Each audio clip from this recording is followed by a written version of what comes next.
Hello, everybody, and welcome back to Odin's movie vlog. I am the critic who is a cynic.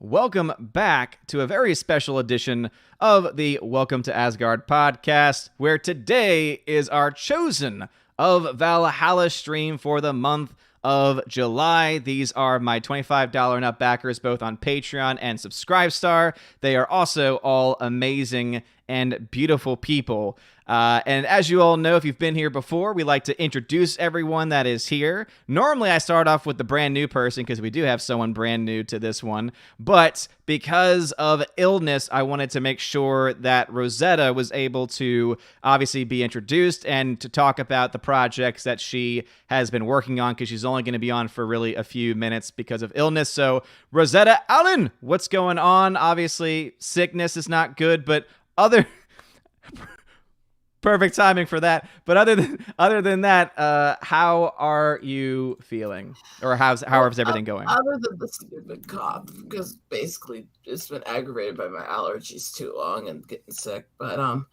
no, I've been working on the Eagle book still, which is actually going to have two variations of the book with different photos in them. The covers that we're going to be doing, one's being drawn by my boss, one is being drawn by Anthony for Dark Gift Comics, and they're both going to be colorized by me to go with their artwork. And awesome. So I gave you the mailing list on that one, but yes, it's still in progress because there's a lot of work going on to make two books to release. Yeah, absolutely. The other thing that I've been working on right now is just promoting my boss's comic so I can keep getting the payment and the fundings and raising money for him to pay me to do the colorized version later. And that one is still going on. He has been fully funded and he's almost to his first stretch goal attempt. And the cover that's listed in that one as Vic King is also going to be me colorizing it to work with them. All right. Very, very cool. Yeah, and I've posted those links in the chat. So again, it's two Indiegogo campaigns, one of which is Street Champion Road Warrior Drake, and the other one is Eagles, an Adventure Through Photos, and that is... that was finished this morning. And that's for the Drake one, right? I am actually, as a special thing for him, we are doing one-of-a-kind hand-painted artworks that are connected to it, and there's going to be hand-painted canvas cards to go with it in the future that we're working on.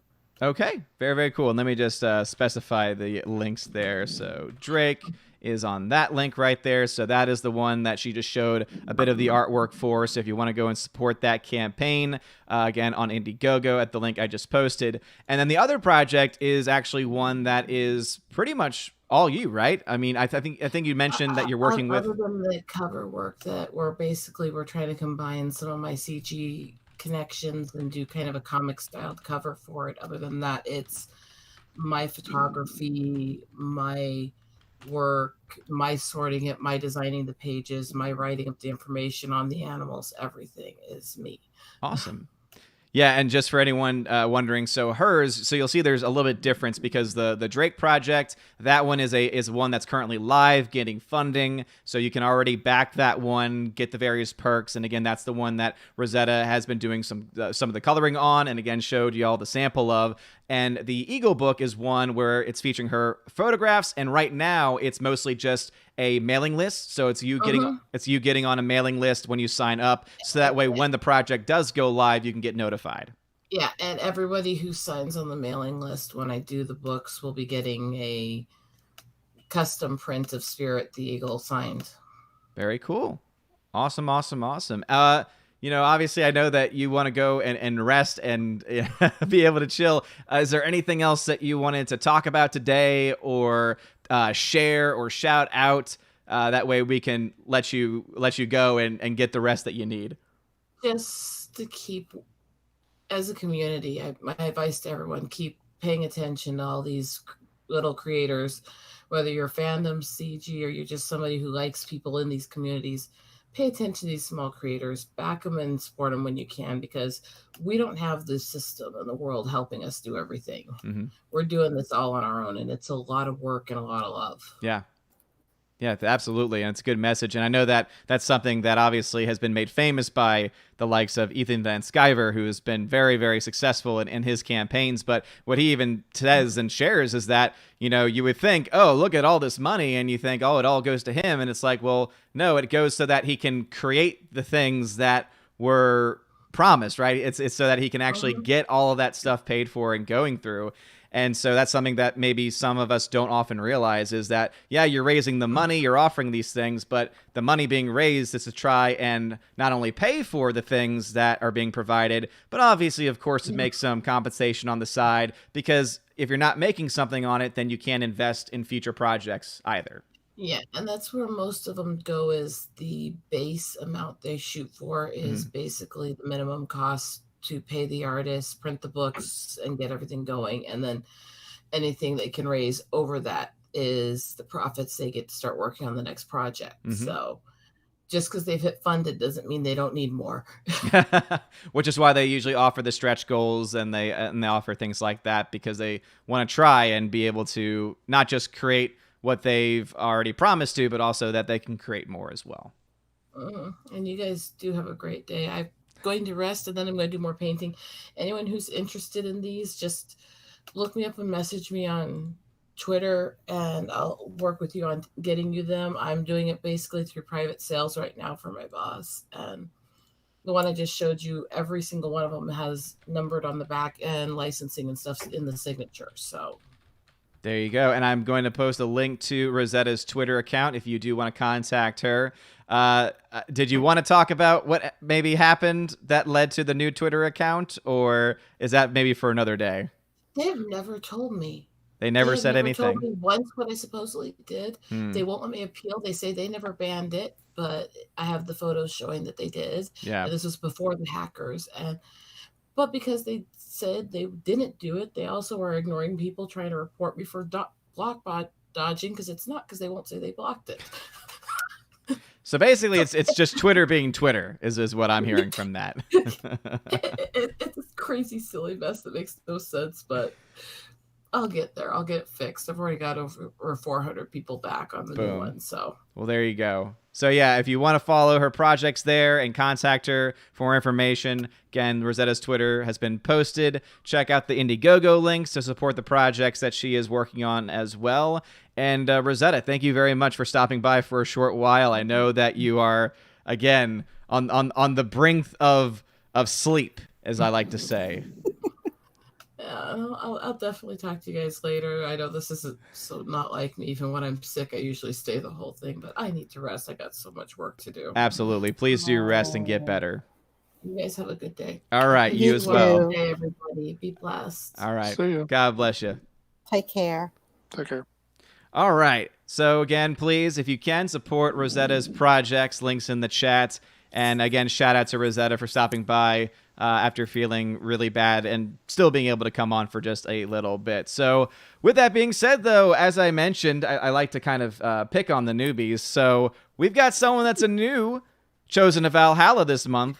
He is someone who is of DLive fame and YouTube fame. He's actually kind of a double dipper there, but he's also a part of my Subscribestar peeps, because he's always the last name I read off of my Subscribestar peeps, and he is, of course, ZK-Man. ZK-Man, how is it going, good sir? I'm doing pretty good. Just trying to stay awake since I worked about 10 hours last night.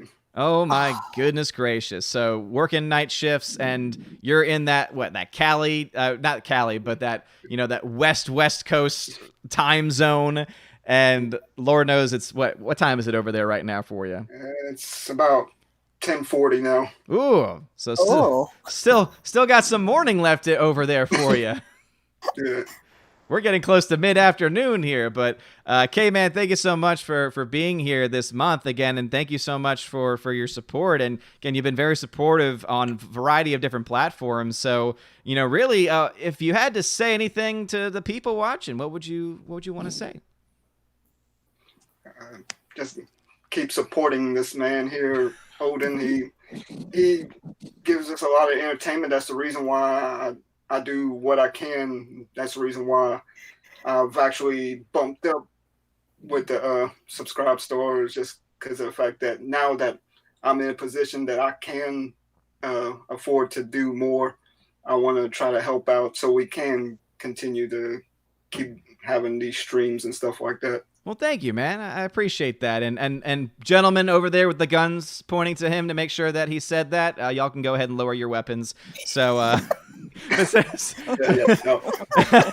but seriously, man, thank you so much, man. That really does mean a lot. And welcome to the stream. It's usually a lot of fun. We go on sometimes for 3+ hours, and it's a blast. So thank you very much for joining me this Sunday. No problem. As I said, I always like to try and pick on the newbies and make it a little more awkward. That's okay. It's all in good fun here. Speaking of someone who is not a newbie, but is someone that is also a part of the D-Live fam, of D-Live fame, rather. Yeah, D-Live fam, D-Live fame. It's all about the same thing. We got welcoming back once again. See, even I'm all over the place now. Mr. Roy. Mr. Roy, how are you doing, good sir? Doing pretty good. Good. Dealing with some pretty bad weather over here. It's not bad right now, but it's supposed to get worse. Okay, and what area of the country are y'all in? Are you in? I'm in Southeast Texas. Okay. We just had that hurricane hit south of us. Oh, so Lord, yeah. Yeah, so we're getting some of the bands from it right now. Okay, I got you. And is that something that's probably needed right now? Are y'all in a drought-esque situation, or is it... Not really. It's been raining off and on, but Oh. I mean, we've had all these floods come in the last 5 years, and it's like, yeah, we're hoping that they keep missing us. Well, hey, at least you're getting some rain, and flowers can come from the rain, maybe? No one here likes the rain right now. Well, I can only imagine because the K-Man lives in I'm assuming a part of the state where it's raining all the time. So guess you got to take it as you can get it. Yeah. Well, anyway, Mr. Roy, thank you once again for joining us and for being back on the Chosen stream. It's always great to have you. I appreciate it. Absolutely, man. Thank you. Next up, we have someone who is a modern Major General. She is what I like to always call the mother of the channel. She has dogs that are wonderful, and even when they bark, I still find a smile on my face because I love dogs, and so barking dogs just make me happy. And that is, of course, Laura. Ryan stole my fan fiction story. # now waiting for Nerdrotic, because guess what? We're all still waiting for Nerdrotic, no matter what day of the week it is or what time he claims that he's going to come on. So, Laura, how is it going? Wow, that's quite an introduction. Okay, can you hear me? Because Yes. I'm quite far out in the yard today. Yes, we can. Because the dogs are being shenanigans, so I got my water bottle, got the spray bottle. I'm ready in case shenanigans get out of hand, as per normal. Spray good bottles. Morning, everybody. Good or morning. Good afternoon. Yes, Good afternoon to you. that's right. Yeah, but I say good morning for you, good afternoon for us. But I was going to say that spray bottle can work miracles when it comes to pups. Yeah, you don't even have to spray them. Mm-hmm. You just be like, look at this here. See this? I can reach you way over there. Just the threat of it alone, they're like, I know what that is. Yeah, you just shake it. Yeah, exactly. Shake it. You're like, shake it, and you're like, and they're like, no. Like, no, I wasn't gonna eat that squirrel. I swear it wasn't me. It's going to give him a hug. I was going to love the squirrel. Yes. Oh wait, here comes Mama. Let's see if we can do this without showing my face this morning. Here she is. Morning, Mama. What you doing? I'm sniffing. Oh, stuff. there's the That's what dogs puppy. do. Here, she's coming closer. What are you doing? Oh, well, okay, just meandering. Probably going to use the grass, as we say. Yep, just doing her I'll show own you guys thing. that. Oh, look at that puppy.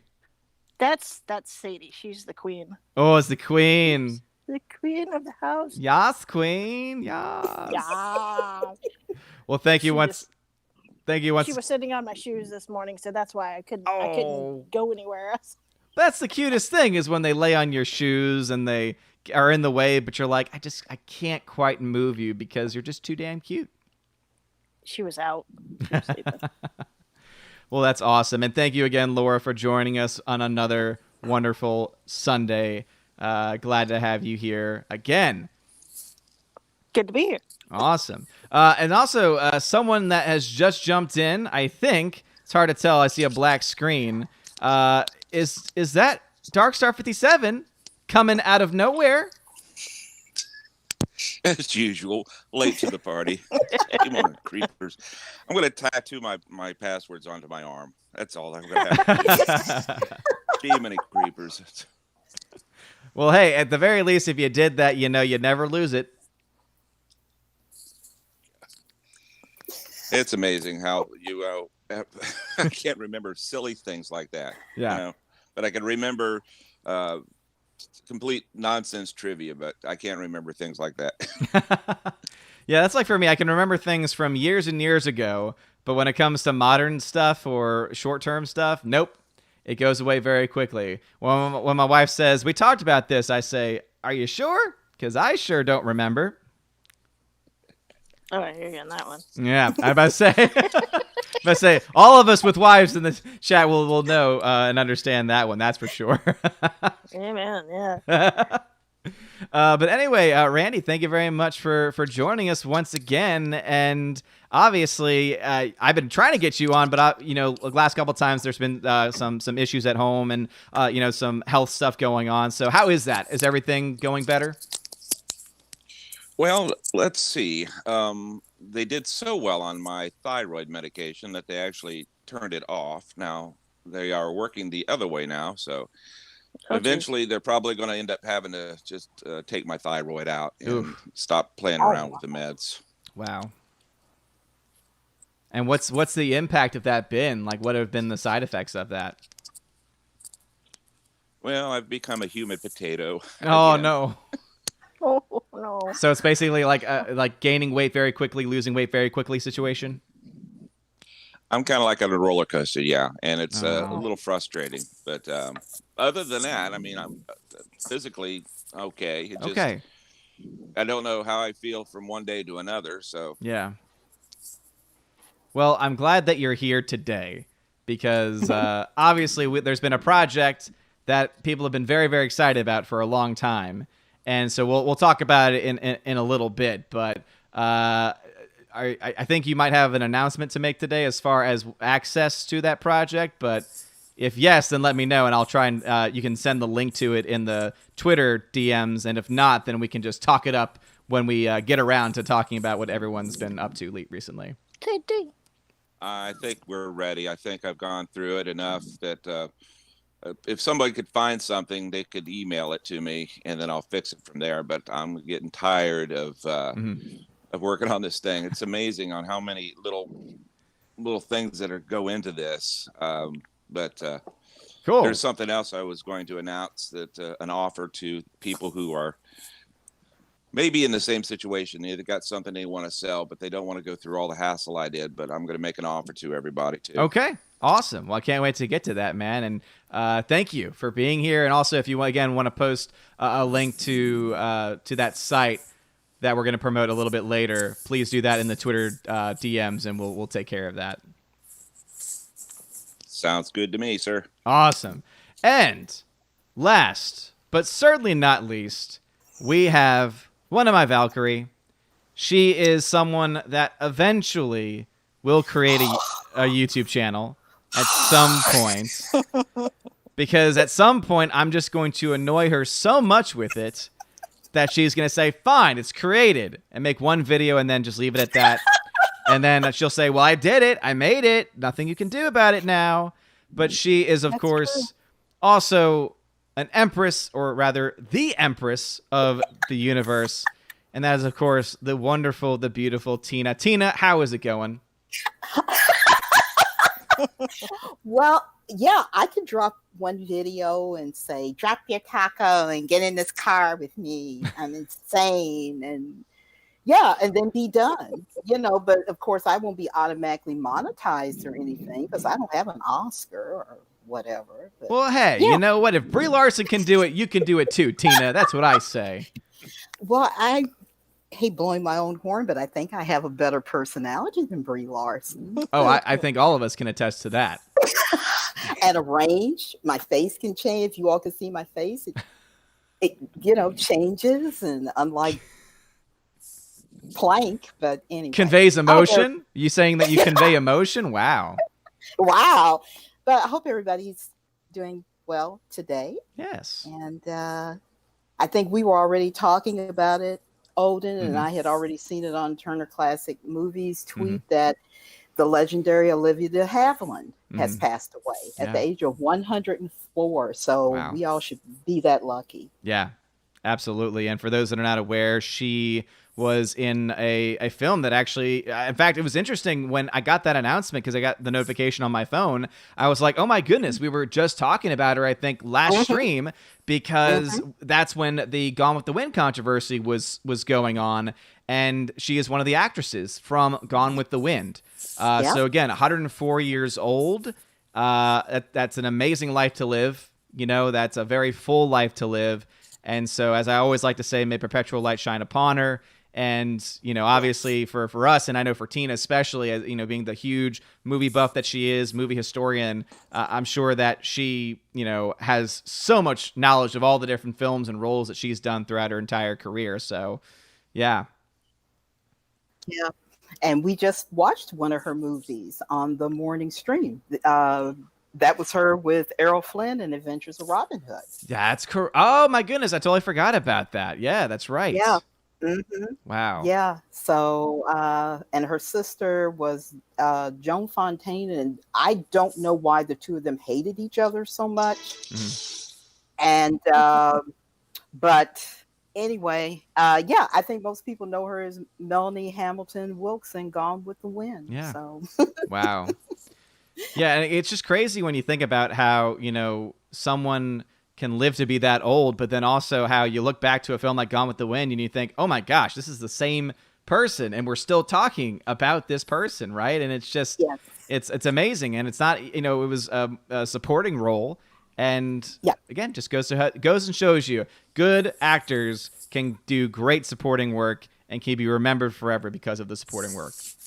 Absolutely. Indeed. Absolutely. But other than that, we'll talk about the movies we've seen, and that's about it. I have my daiquiri in front of me, daiquiris, and Tina is ready. Tina is ready for the show. I made like a quarter of a pitcher, so wow. I don't worry. Not even a glass. We're talking pictures now. We're talking pictures now. Okay. Well, I'm not swilling from the pitcher. I'm a Southern lady. I have better manners than that. But well, that's awesome. And Tina, thank you once again for not just being here today, for being a supporter, but also for always being in the chat, for always, being a mod, taking care of the knuckleheads that come in and start stuff. And when you lay down the hammer, you and Steph, by the way, shout out to Steph, who is in the chat right now. Shout out to her because I know that she'll be upset if I don't do that. And Lord knows I don't want any of my Valks upset, especially my general. So shout out to Stephanie B, who's in here modding the chat. But again, thank you, Tina, also for always being in there to mod as well. Problem. Yeah, and before we get into that, again, guess we can say that there are just a couple more members to introduce, and that is going to require me to turn the puppy cam on for a little bit. So here we go. Here is Willow. She is joining us today from the comfort of her bed. She can see that she's now curled up with her bone because she was chewing that for a little bit, and now she's passed out. So there's the other member of our stream. And then, of course, in her normal position, when it's harder to see, is River. And there she is with her ball. Again, it's her ball. No one else can have it. That's why it's right there in the middle. And she, of course, is also passed out by my feet as well. But anyway, the Hounds of Asgard are also here joining us this afternoon/morning, wherever you are in the world. So, with that all being said, with all the introductions out of the way, let's talk about what we've been doing the last month. I think most of us here are fans of movies, television, things like that, pop culture related stuff. And so similar to introductions, we'll just kind of go down the line and see what people have been watching and have been doing the past month or so. And I guess before we get to that, though, getting ahead of myself, let me go to the chat and just shout the people that are joining us. By the way, thank you so much for being here. Smash that like button, please, and share this stream if you want to have others join our discussion. So, of course, we've got Stephanie B in the chat. We've got member Andrew Hoyle in the chat. What's going on? Member Dean Heiss is here. Geeky Lizzie, what's going on? Geeky Lizzie, I saw that you had just subscribed when the stream had started. Rob D in the chat. Member Bruce is in the chat. How is it going, Bruce? Sending me, apparently, a 4-pound package. Lord knows Customs is going to have a field day with that. 4 pounds, eh?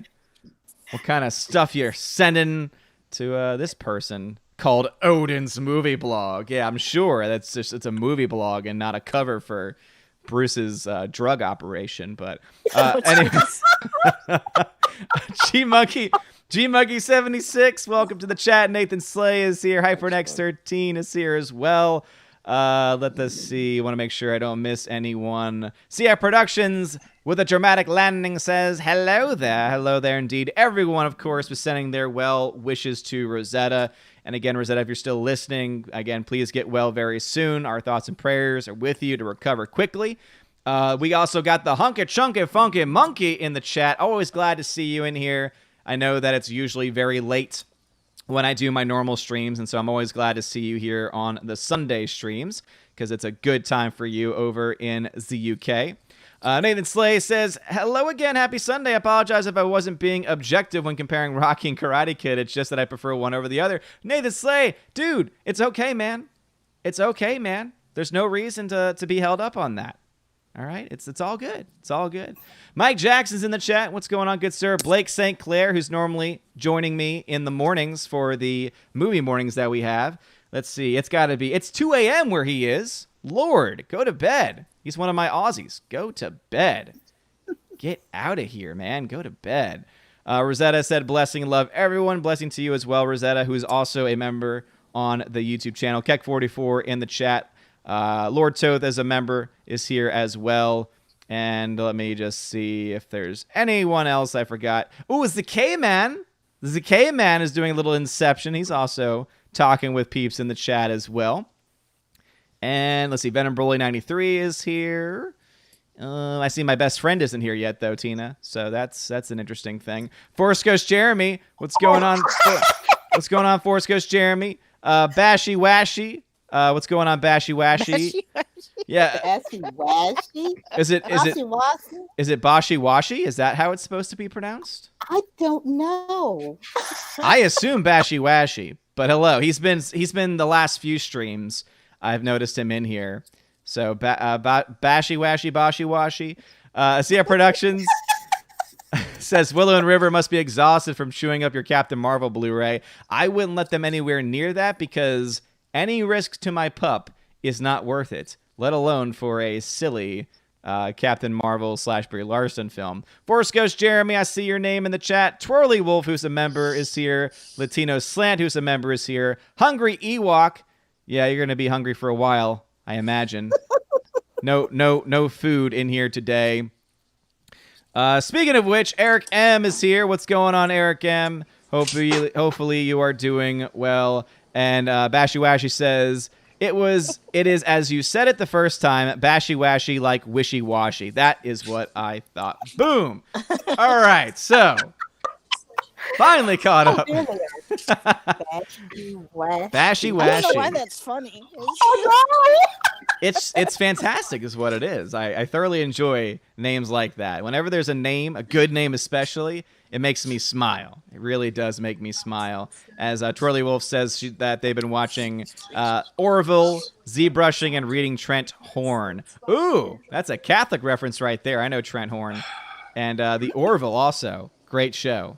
Fantastic show. And I'm sure that will be brought up today as well as we go through the different people that are on the panel today. And with that being said, let's go ahead and go down the line. So let's start off with Dark Star 57. Randy, what you been watching? The last for you, it's been like, what, 2-3 months or so? Uh-oh. Uh-oh. What happened? Maybe he thought he was muted, and then he pressed the muted, or now he is muted. I don't know. But Dark Star, Randy, we'll get back to you, man. So let's go next person in the line, Mr. Roy. Mr. Roy, what have you been watching the last month? Not really much. I watched First Man. Mm-hmm. Okay. I really like it. Okay. I think it's a really good film overall. It's got probably some of the best visual effects I've seen in a movie in a long time. I looked behind the scenes and I was surprised they didn't use green screen in any of the filming of this movie. They apparently filmed it in front of this giant LCD screen, and man, it looks good. I was kind of shocked. I mean, I know the film has a lot of controversy behind the flag thing. Yeah. Which is actually kind of interesting when you think about it, because I actually watched the movie, this was several months ago. They have the flag in there. They show the American flag. They showed the flag, but I think people were wanting to see at least the planet, or at least Buzz Aldrin saluting the flag. I mean, you go from watching like TV series and like documentaries on it to this movie where it's barely shown in the movie. I think it kind of rubbed people the wrong way. Well, I think the thing that got it was because there was a rumor, because when the trailer came out, the rumor was that it was not in the movie, that they never showed the American flag. And so people thought, oh, this is anti-American, etc. And then obviously people not seeing things, only reading things, assume that it must be true. But then when you actually watch, you're like, oh no, they do show it. It's just only one part. Right, it's only one part of the story, and the movie itself focuses on all the other stuff too, and it's a dramatization, of course, right? Yeah, no, I think Buzz Aldrin coming out and saying the similar things kind of did it into. Yeah. I mean, the movie underperformed pretty badly. Yes. As a result of it, it's not really my biggest complaint in the movie. I mean, probably be the camera work. Yes. I kind of found irritating to watch. Yeah. Was it shaky cam or? They use a lot of hand cam in a lot of the close-up shots, and it's irritating to watch. Yeah, and the launch sequences, I can add to that too, because it is that shaky cam. Because anytime it's handheld, there's that shakiness to it. But the launch sequence, I could see, and I think it actually did, it caused some illnesses from people, because literally everything is shaking. And so you can only imagine if your eyes are on it and everything is literally vibrating and shading for a long period of time, because it's a very long sequence of showing it. And this is someone asking in the chat, we're talking about First Man here. And it's actually a movie by a director. So the guy that did Whiplash actually did this movie. It's interesting because he did Whiplash, which was phenomenal. He did La La Land, which was terrible. And then his next film was First Man, and it was kind of in this in-between. But I'm actually kind of with you, where I actually liked it for a lot of it. Yeah, I enjoyed it a lot. I mean, it's got its problems. Yeah. I mean, I agree that shaky cam, I think in the combination they were using, I think 16 millimeter film to film the interiors of the spacecraft kind of didn't help either. Okay. So you're seeing this fuzzy footage of the interior spacecraft shaking violently, and it kind of makes you sick if you're not prepared for it. I'm actually glad you mentioned that, because is that something that you learned in the behind the scenes, that they use 16 millimeter inside? Yeah, they use 16 millimeter 35, and then on the moon they used IMAX. Okay. Yeah, I mean, because that to me, 16 millimeter film was not really made for modern day shaky cam shots. So I don't know who made that decision, because even just me with my limited knowledge of this stuff hears that and says, why in the hell would you use film, which is again mechanical, and shake it? Like, what? To me, it must have been a nightmare to shoot that sequence. For what is said behind the scenes, what they wanted to transition from 16 millimeter to IMAX when they get on the moon. Okay. And so they used that, I think, as an excuse to film all the interior sets in 16 millimeter. And man, I hate it. Well, you had the production design of these spacecrafts, these sets that are built are so incredibly good looking. Mm-hmm. You film it in the crappiest quality possible. Yeah, because I actually remember, like, you mentioned the film, and immediately the first thing that came to my mind was that takeoff sequence, because I just remember just it seeming off to me. And you know, it's something I'm glad that you looked. I'm glad you went behind the scenes with it, because I think what you see in this case specifically is it's actually a really cool idea. Because again, it's almost like the only example I can think of in like old school cinema would be, it's like the transition from the black and white and really the sepia tones of Dorothy's house that transitions to color, right? It's that amazing, oh my goodness, this is a huge transition and it's magical. That is, I think, something that they were planning on is, okay, we're going to 16 millimeter and then it's going to expand out to 70 millimeter, and the transition of it's going to be phenomenal. What they didn't plan for, though, is that they had to have 16 millimeter throughout the entire thing. And I could see why that would be a problem.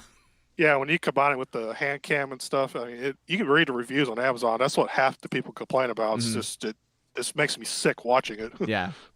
Oh yeah, I can totally, and again, because you mentioned I didn't know the 16 millimeter was being used. Now I know why. Now it makes total sense as to why that's the case. But overall, other than that though, once the shakiness stops and it goes into the IMAX footage, it's pretty good.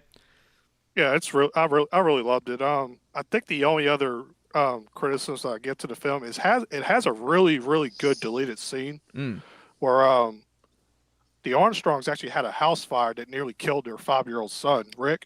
And they filmed that scene but deleted it from the movie. And it's a really good scene. I really wish it was in the actual film. Yeah. And I'm kind of shocked that it isn't. I mean, it's on YouTube for anyone who wants to watch it. It's really interesting. And I'm baffled why it's not in the movie. I hate when directors do that, when they take scenes that add to the movie and then decide to take it out. Sometimes it's for runtime, others it's just for no reason at all. It reminds me of, oh my goodness, it was Ridley Scott and it was Alien Covenant. And I remember the weekend that film came out, before the movie was released, they put 3 scenes on YouTube. And when you watch the movie and then came back to those scenes after, you realize, oh my goodness, these scenes needed to be in the actual movie, because if they weren't in the movie, you had no idea about the relationships with the characters. And sure enough, you had no idea about what these relationships between the characters was like, because the scenes that were cut that established those relationships were not in the movie. I hate when they do that. Yeah, Blade Runner 2049 is the same way. The Dave Bautista scenes and Jay Leno scenes, there's quite a bit of them on YouTube that kind of gives more context to the film. Okay.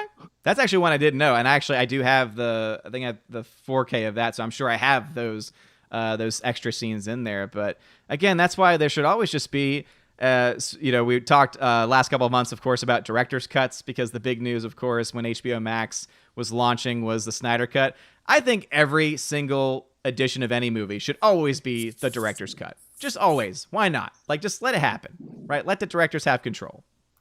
Yeah. But that's awesome. So anything else? That was the main one you saw? Or are there any other shout-outs? Yeah, that's the main one I saw. I saw, unfortunately, I saw Knives Out. So you were not a fan of Knives Out?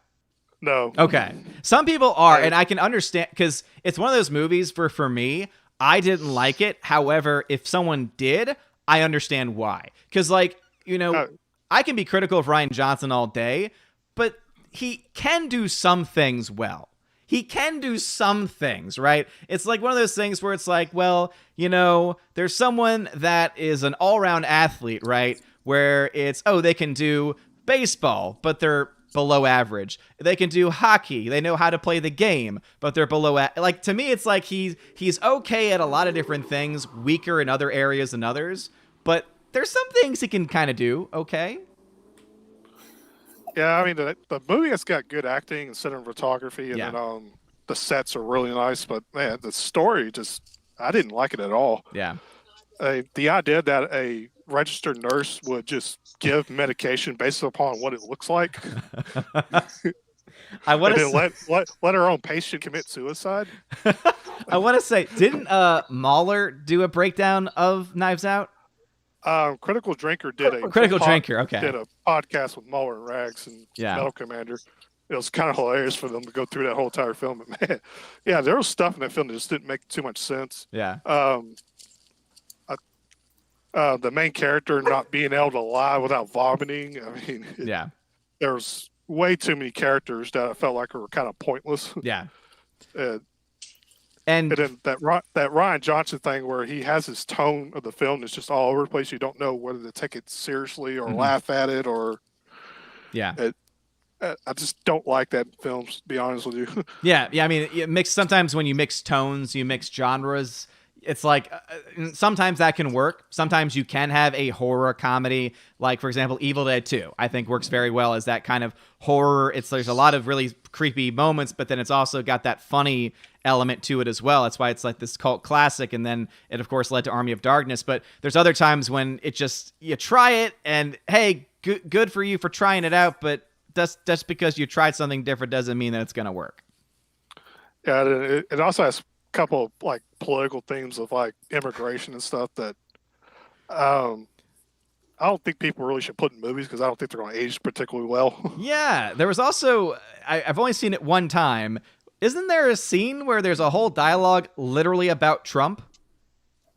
It's more about immigration. Is it about immigration? They okay. Talk about illegal immigration. They're going back and forth. That's right. And then they bring in the main character who is basically an anchor child, and her mom's an illegal immigrant coming to the country, and it's like this ain't gonna age well in 10 years. To be honest with you, it's just and then it's got one of the characters. Apparently, it's an alt-right troll that just spends all his time on Twitter. Yeah, and it's funny because first off, mentioned the immigration thing. Like, there's ways of having a message that's subtle. Ryan Johnson doesn't understand how to do that. And so that's why instead of it being an allegory for immigration or like a deeper reflection on immigration, what does Ryan Johnson do? Oh, I'm just going to put an actual fight dialogue in the film talking about immigration. Like, it's like, really? You can't even be creative enough to try and work it in and have it be symbolic. And then that other character you just mentioned, the online troll, I'm sorry. I honestly, and I have no proof of a quote from Ryan on this, but I'm calling him Ryan like I know him, but from Ryan Johnson like this, that character to me was a direct shot at like the fandom menace types who are critical of the work that he does. Yeah, I mean it felt out of place. I mean, the only reason why he was in the movie is so that they could place him in the bathroom so you could hear dialogue between two other characters. Yep. Like why is he in this movie? Well, if you ever had a desire to see Knives Out, I'm hoping that this discussion leaves you to think, okay, maybe if I want to see it, because again, I always say, make up your mind for yourself. If you want to see a movie, go see a movie. I've played the Gatekeeper before, and I don't want to do it again because it's just not a good place to be. But just be ready. Just I think that's kind of the warning of this discussion with me and Mr. Roy is be careful with this one. It's an eye opener how Ron Johnson writes his films. I mean, they're all the same. He just shoves in so much crap. He hopes that you forget that he's not a good writer. Well, he thinks he's smart. I think that's what it is. He thinks he's so smart, and so he tries to write these scripts, and he tries to write them in such a way where to the people around him, right? This is a guy that has so many yes men and women around him where he's like, I think I might want to try and do this. And they're like, oh, that's great. Oh, it's brilliant. That's great. Yes, Ryan, go ahead and do that. And he's like, oh, okay, I'm going to do it. And then he does it. And then no one's there to say, have you thought about this? Does this make sense? Because all for him, it's like, I just want to subvert expectations. That's all I care about. And didn't his screenplay get nominated for an Oscar? Yes, that one did. No. Oh. Don't forget, The Last Jedi got nominated for a Saturn Award. What's a Saturn Award? Great question. I had to look it up myself when it got announced. The Saturn Award is an old science fiction award that I didn't even know existed anymore. Yeah. I remember I think an episode of the original Star Trek won a Saturn. So you're talking about going way, way back. But yeah, nowadays it's kind of like this thing where it's like, okay, anyone could really win a Saturn Award as long as it's within a specific genre, I guess. I guess. Yeah. Oh my God. But anyway, any TV shows or anything like that or books or anything really that's Is that about probably the worst thing I've ever seen? I watched the Lion King remake. You watched the Lion King live action / not live action? Yeah, the CGI remake. Why would you do that to yourself? I don't know. Maybe, I like how you're honest. Like, I don't know why, but I went through the Kimba stuff last month, so I was like, yeah, I might as well watch this just to get context. And everything about this film is worse than the original. The CGI is not realistic looking. The voice acting's awful. The music's awful. Singing is terrible. I mean, Beyonce's in it. Yeah, Beyonce's in it. I don't even know. I don't know about Beyonce, to be honest with you. Oh, don't worry. She's got a new movie coming out on Disney Plus. So oh gosh, I saw the ad. I know. Black is King. Hey, that's I'm watching that opening night. I'm telling you right now because I want to know.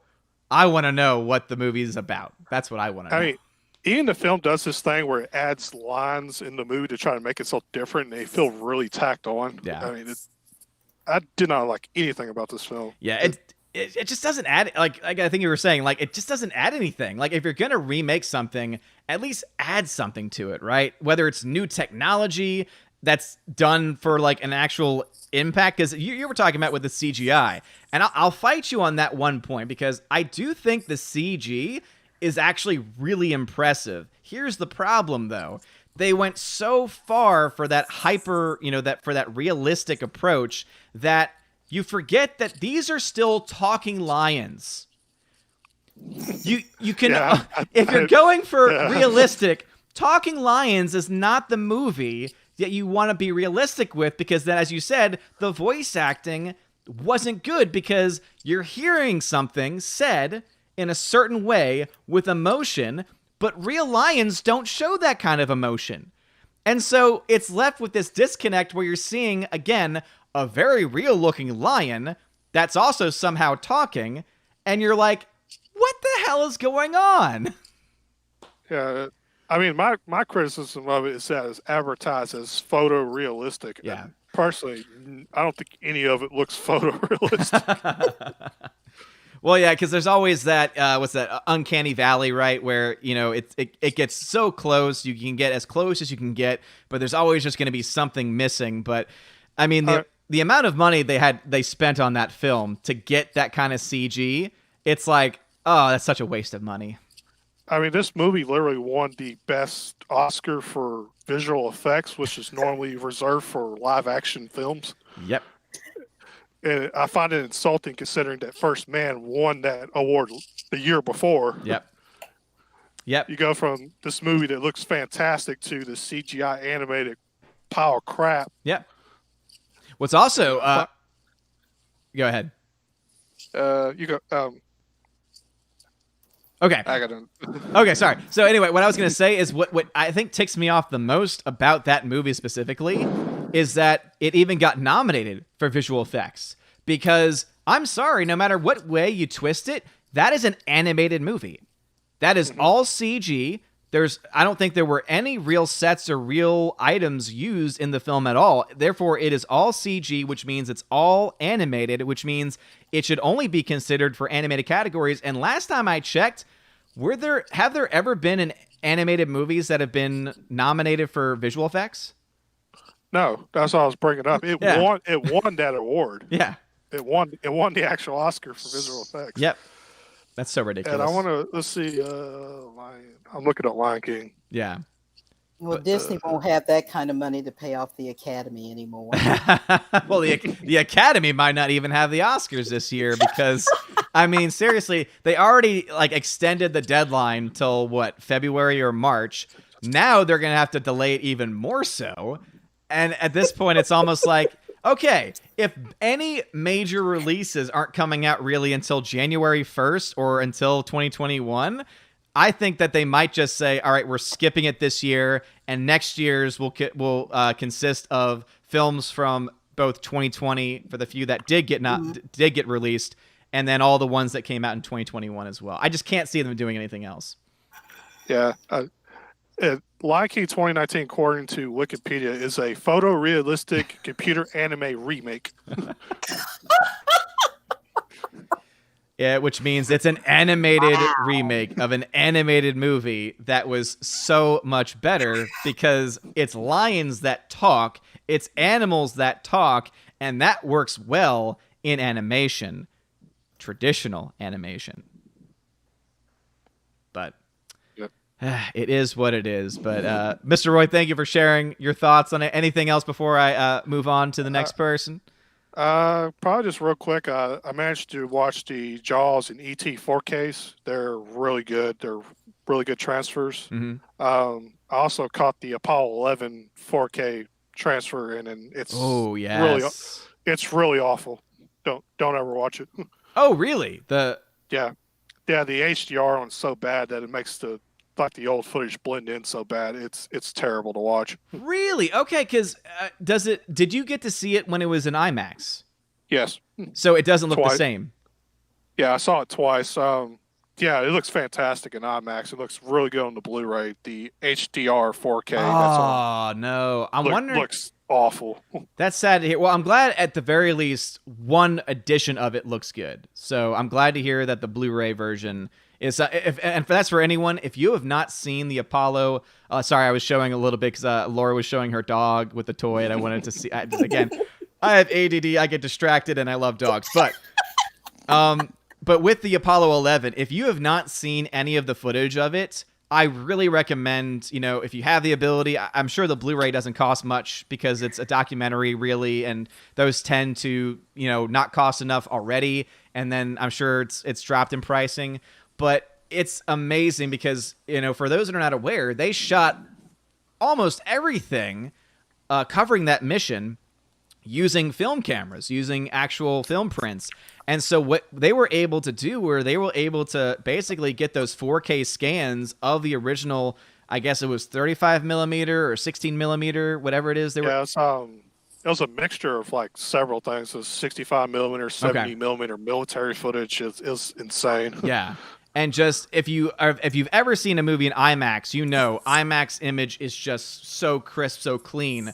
Imagine now you have 60s and 70s footage that has been scanned, and so basically it all looks like it was shot basically yesterday. Like other than the haircuts and obviously the suits that they had to wear and the people that you're seeing, right? The young Buzz Aldrin, the young everyone else, like it just looks so fantastic. And I'm sad to hear though that the 4K transfer messed up. Yeah, it's messed up pretty bad. I mean, man. Yeah, that's like I said. I recommend the Jaws and ET ones. The Jaws one especially. It's probably up there with 2001: A Space Odyssey. Like, oh, that's good. Some of the best 4K transfers I've seen so far. Well, I'm glad to hear that. And I'm wondering, and I'm assuming, since we look at all of the films you just mentioned, I bet Spielberg has a lot to do with that, and that makes me happy because it means any Spielberg film that comes into 4K is probably going to be done right, if that's the case. I believe it mostly has to do with Universal. Okay. So that's why I'm really looking forward to the Back to the Future 4Ks when they come out in October. Yeah. That's one of those ones where it's like, I'm a huge fan of it, but I've already got my light up flux capacitor box collection.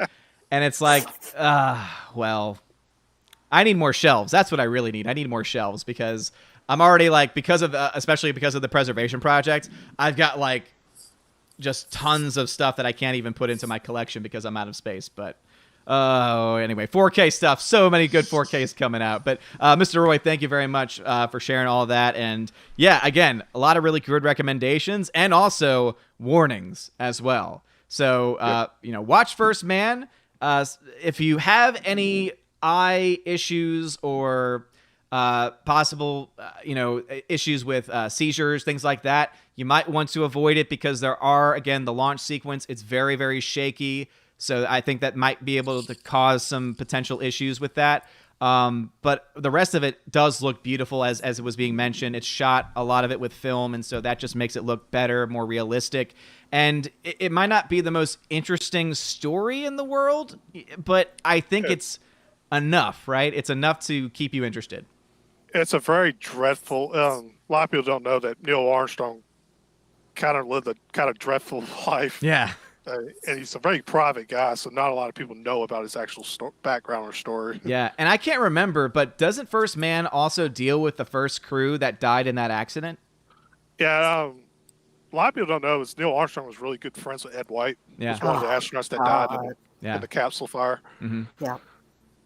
Yeah, and that's something, too, that a lot of people... So, random tangent, sorry, everybody, because I had only ever heard about that because I have a couple of friends from high school who I haven't talked to in a while, but we used to talk conspiracies because a lot of them would buy into the conspiracies. And so there was one conspiracy out there that whole thing was planned, that the fire was something that was like, it wasn't a malfunction, it was something that was actually planned. And so that had been my only experience prior to it, but that's why I think this film is also, you know, people get caught up with the flag stuff. This movie focuses on different aspects of the mission that really haven't been focused on before. And I think that's why it's a great addition. It's a film I think that's worth watching. I think that's something that both me and Mr. Roy would agree with.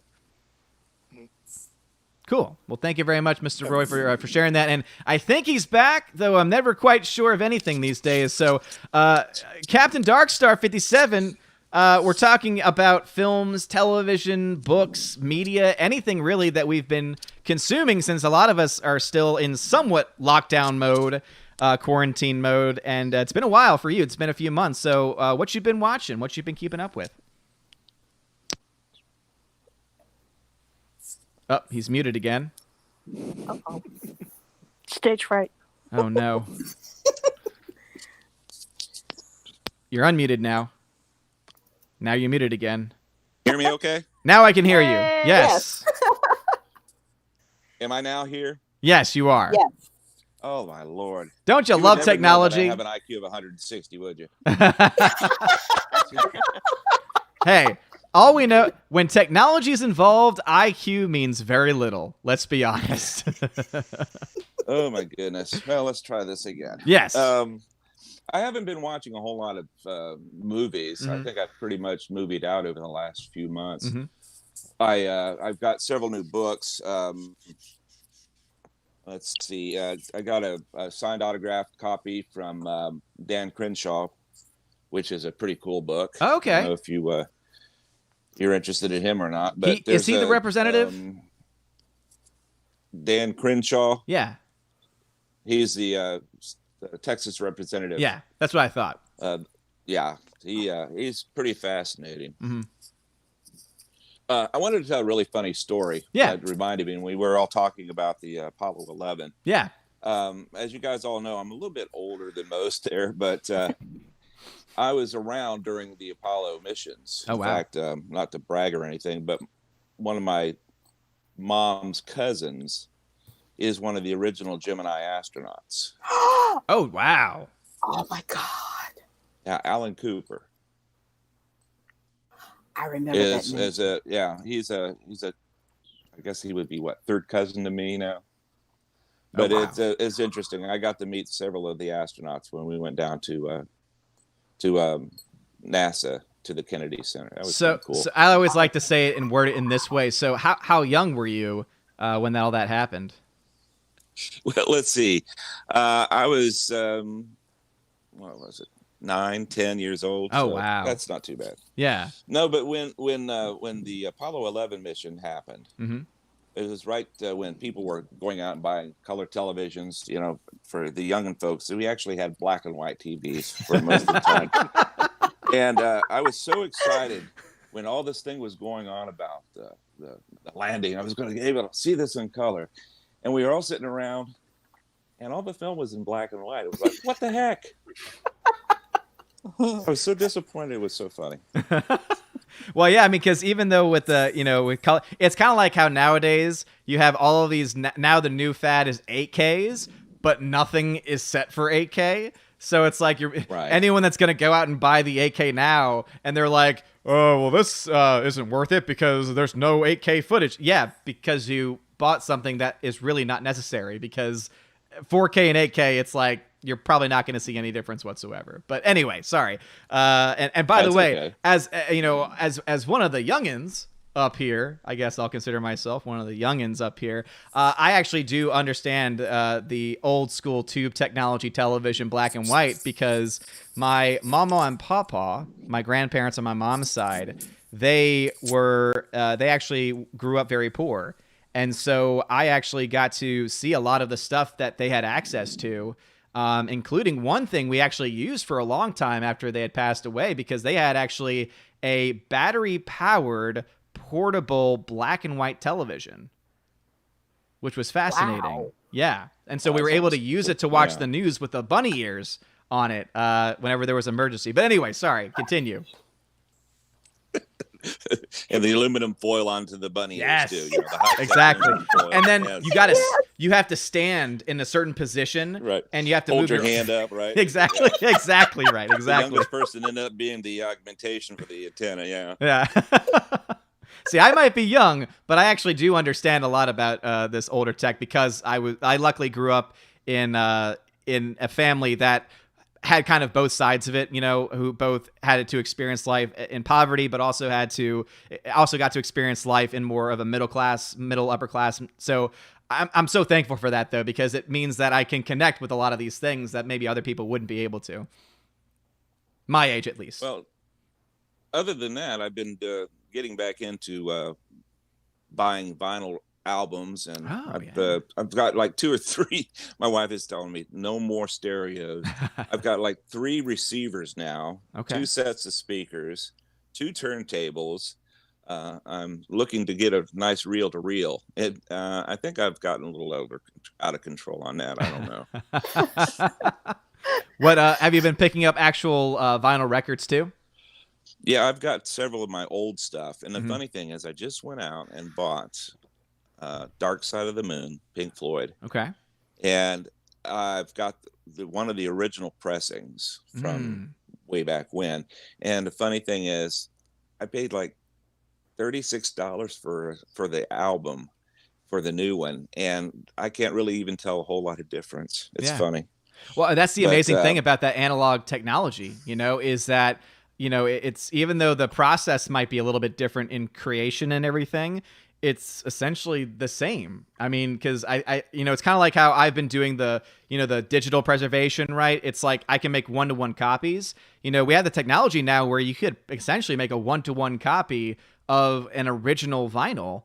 And it's kind of cool that we can do that, because as we all know, vinyls have just so much better sound quality, and that analog is just, there's something to be said for what that can get out as far as the sound goes. Years ago, I have a friend that was big into audiophile stuff. He would spend, I mean, I'm talking, he had speakers that probably cost as much as my truck. I mean, these things were ridiculous, and the cost he had. I'm not kidding when I say this. He probably had about $200,000 into a stereo room. I looked at him like, have you lost your mind? But he actually had a copy of the original master of Dark Side. Wow. So they had taken the master tape and made a copy, and you would think, well, no big deal. But the sound dynamics was so much, it's almost undescribable. It's like opening up, and the little nuances that you could hear. It was amazing. But it's amazing on how, for cost, I guess you would say, the CDs kind of round everything off. Everything's all compressed. Everything's nice and neat. Everything's the same, but it just doesn't have the same dynamic range that the original analog does. Wow. And you know, I'm someone where vinyls are definitely not my territory of expertise at all. My dad actually does collect. He has a you know, a turntable that my mom got him for as like an anniversary or a birthday gift, and it's really cool to see, because it's actually amazing how now, because there's been such a resurgence the last really 5-10 years of people getting the vinyls, you know, now you have old technology updated, and now it's kind of amazing because not only do you have the superior sound that you get from a vinyl, but now you also have the receivers, or you have the, you know, the speakers that can actually give you better sound there as well, right? And the one thing, though, just to kind of add my little bit, because, again, I'm not an expert on this, though, I'm a huge fan of a band called Jethro Tull. And I actually went to a Jethro Tull concert when I was 11 years old. It was my first concert ever, and it was hilarious because everyone around me was in their 40s or older, and many of them were drunk, and a lot of them were just looking a lot of them were looking at me, and they're like, what the hell is this kid doing here? Like, what the hell's going on? But anyway, so I have my dad got me a vinyl, and I'm sure I'll be able to pick it up at some point, you know, as far as the collection goes, but I can't play it. He can. And it's the full album of Thick as a Brick, which, for those who are not aware of the band Jethro Tull, Thick as a Brick has about 3 different versions. The first is the radio edit version that is about 4 minutes long. There's a longer radio edit that's about 15 minutes. The actual full song, this is one song, is 45 minutes long. And so the vinyl, if you get the vinyl for Thick as a Brick, it's actually one song on the entire one side of the vinyl, which is actually pretty amazing. Yeah, I'm a big Jethro Tull fan myself. Yes. Yeah. So other than that, I've been working on, you know, trying to get everything done with the online store. Awesome. Yeah. And I am ready. I did send you via DM the an updated code. Yes. I'm offering. I sent you 2 gifts coupons for people that you think are worthy. Yes. And it's for $5 off, and I think we'll also be sending what I like to call a golden ticket for one person that's going to get a free T-shirt. So nice. Yeah, and we'll go full bore into that during the last segment when we just talk about just last minute thoughts and things that we want to plug for people that have things they want to plug. And that's when I'll put the website and we'll talk a little bit more about it. But let's just say hashtag Duck Fisney is about to go live. Essentially. Yes, it is. Yes, it is. And it's very, very exciting. God. Yes, indeed. But thank you very much, Darkstar. Glad we were able to finally get you through with the technical difficulties. and thank you for sharing what you've been up to recently. All right, so we have a few more people that have also been waiting patiently here. And so I think I'll go ahead and go the way you wouldn't think I would. I'm not going to pick on the new guy just yet. Yeah, he unmuted. He thought he was like, oh, wait a minute. He was like, oh, he's going to go in line and everything's going to be great. No, we're gonna go with the modern Major General Laura. Laura, what have you been watching or keeping up with recently? Hello. Hi. You know, speaking of space talk, I have finished all 2 seasons of The Orville. Yes. Which is our new Star Trek, apparently. It's so good. I mean, you know, the first season, it seems like it's trying to figure out, like, what it exactly wants to be, you know. Mm-hmm. The comedy's a little, it feels definitely more like a Star Trek show. So, yeah, it was, you know, like I said, Jon Favreau apparently is given credit as you know, he counseled Seth MacFarlane on the show. It gave him a lot of good advice. I've heard a couple of different interviews that Seth MacFarlane's done, and, you know, so the show wouldn't be as good as it was if it wasn't for John, and that made me feel good. Yeah, I love most of what Jon Favreau has done. Yeah, and also kind of adds more layers because, you know, a lot of us often we, you know, think about Jon Favreau and we think about the connection with Disney, The Mandalorian, but we need to remember Jon Favreau is like, he's legit. I mean, remember the first Iron Man movie, that movie that got the entire MCU started before Disney had any real involvement? That was Jon Favreau. So he knows what he's doing. He's a good filmmaker. So yeah, any advice that he would give to Seth MacFarlane, I imagine, is probably one of the reasons why the show got off to such a great start. Oh yeah, and you can see at the beginning, because John, I think, did direct the first episode, but you can see it almost like the show matures as it goes. The themes get more serious. I mean, I started watching it back when it was on TV, and it was kind of the wackiness of it is what turned me off. I kind of stopped watching around the second episode, but I kind of wish I'd stuck with it because it really does develop into a really good show later on. Yeah, and that's what I love about it. God only knows if we'll... I'm sorry, go ahead. No, sorry, you go ahead. I was just saying, with God only knows for third season how that's going to work with everything shut down right now. Oh yeah, and obviously, I mean, I think they made a deal with it being on Hulu, if I'm not mistaken. Yeah. So it'll be available there, and so will that impact the show? I don't think it will. I think Seth MacFarlane is a big enough name, especially in television, to be able to have a lot of control over his projects. And so, but yeah, what you were saying though is that's why I love it, because it's definitely a comedy and there's that goofiness to it, but there's also that level of seriousness to it too. And it just, that's why Gary would always say it is what modern Star Trek should be. And it is essentially modern Star Trek. And I think there's a lot of truth to that, because it's not just this, off the wall, hilarious, nonstop comedy. It's actually just a well-written, well-done show with some great themes. I mean, that one episode with the world where you press whether you like it or not, like the like or not, the like or unlike, etc., and how that gives you value. Brilliant. Like, seriously, brilliant direction and writing on that episode alone. Oh, yeah. I mean, they have the one species that supposedly is only male. And the two males are partnered up and they have a baby, but it ends up being a female. So that ends up being a storyline through like 2 seasons of, they take their females and they change them into males. Yeah. So that's kind of a point of contention throughout the whole show. Yeah. And guess what? I mean, there's all kinds of different themes that they touch on. Yeah.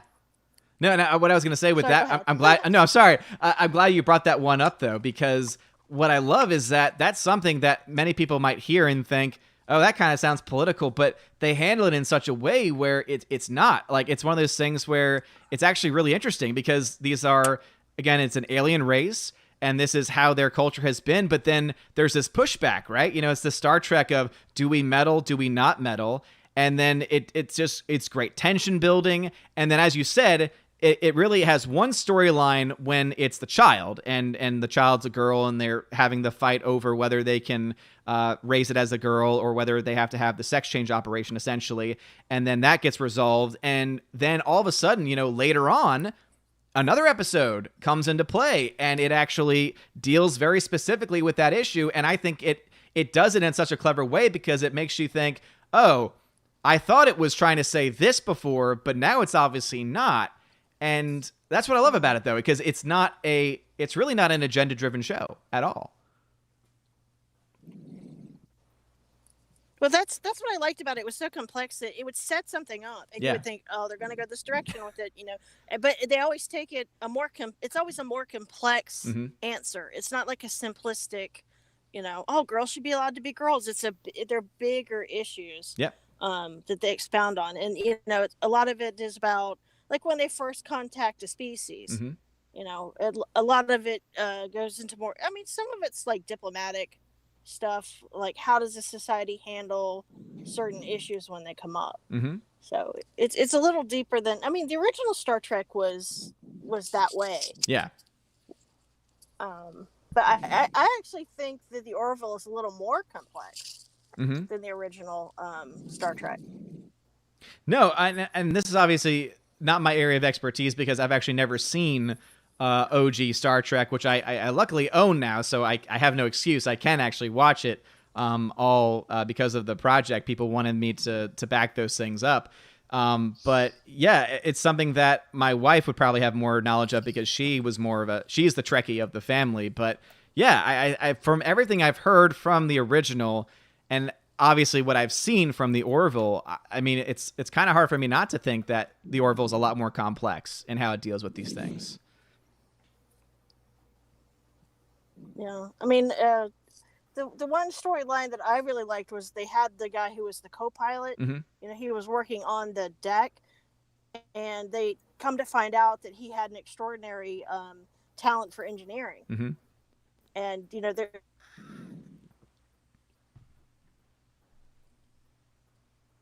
Hello? Hello? Is she there?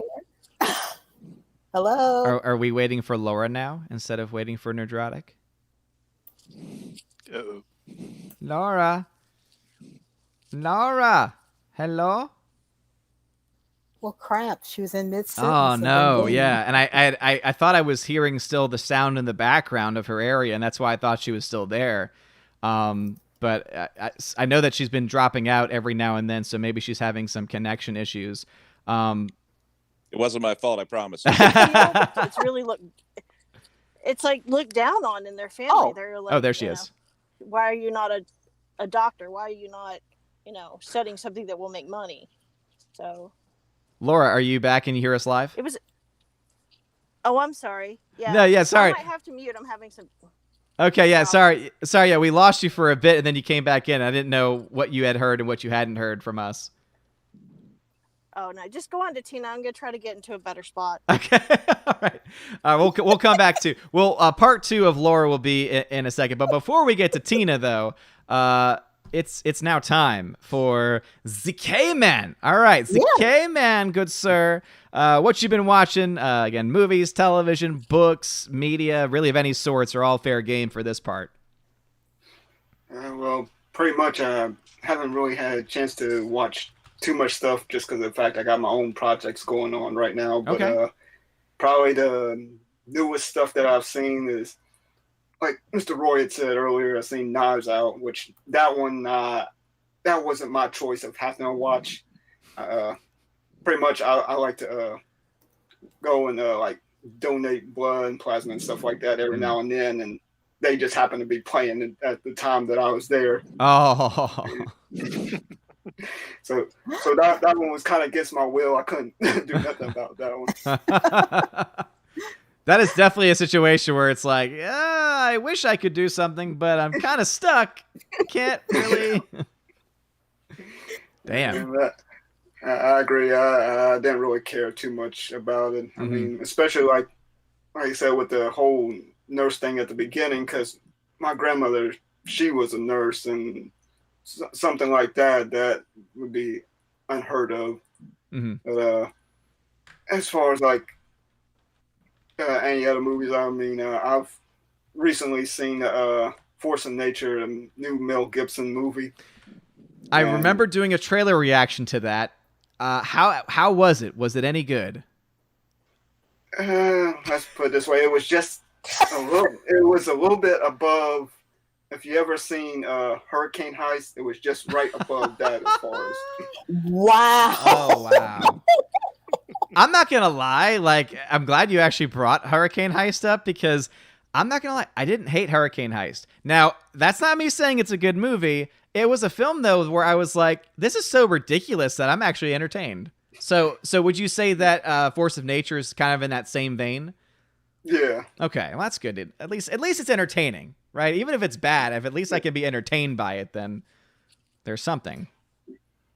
I think as far as like Hurricane Heist goes, the only thing that really threw me out of that movie is that growing up along the Gulf Coast and living so close to Gulfport, Mississippi, every time they say Gulfport, Alabama, it would throw me off because I'm like, there is no such place. Yeah, it's like I know Gulfport, and this surely is not it. And I'm glad I didn't know that you grew up in the South Coast because, as you all know, I grew up in New Orleans, so I totally understand that mentality of when things happen in movies or references are made, and then you're like, "No, I lived here. That's not true. That's not accurate." True. they could have threw in Gulfport, Florida, and I would have been okay. Or just made up a name of a brand new place, Yeah, exactly. Wow, man. So what about all right, so you saw that film. How was Mel Gibson? Was he on his game in that film? Yeah, well, he did pretty good for the part that he had in him. Okay. Yeah.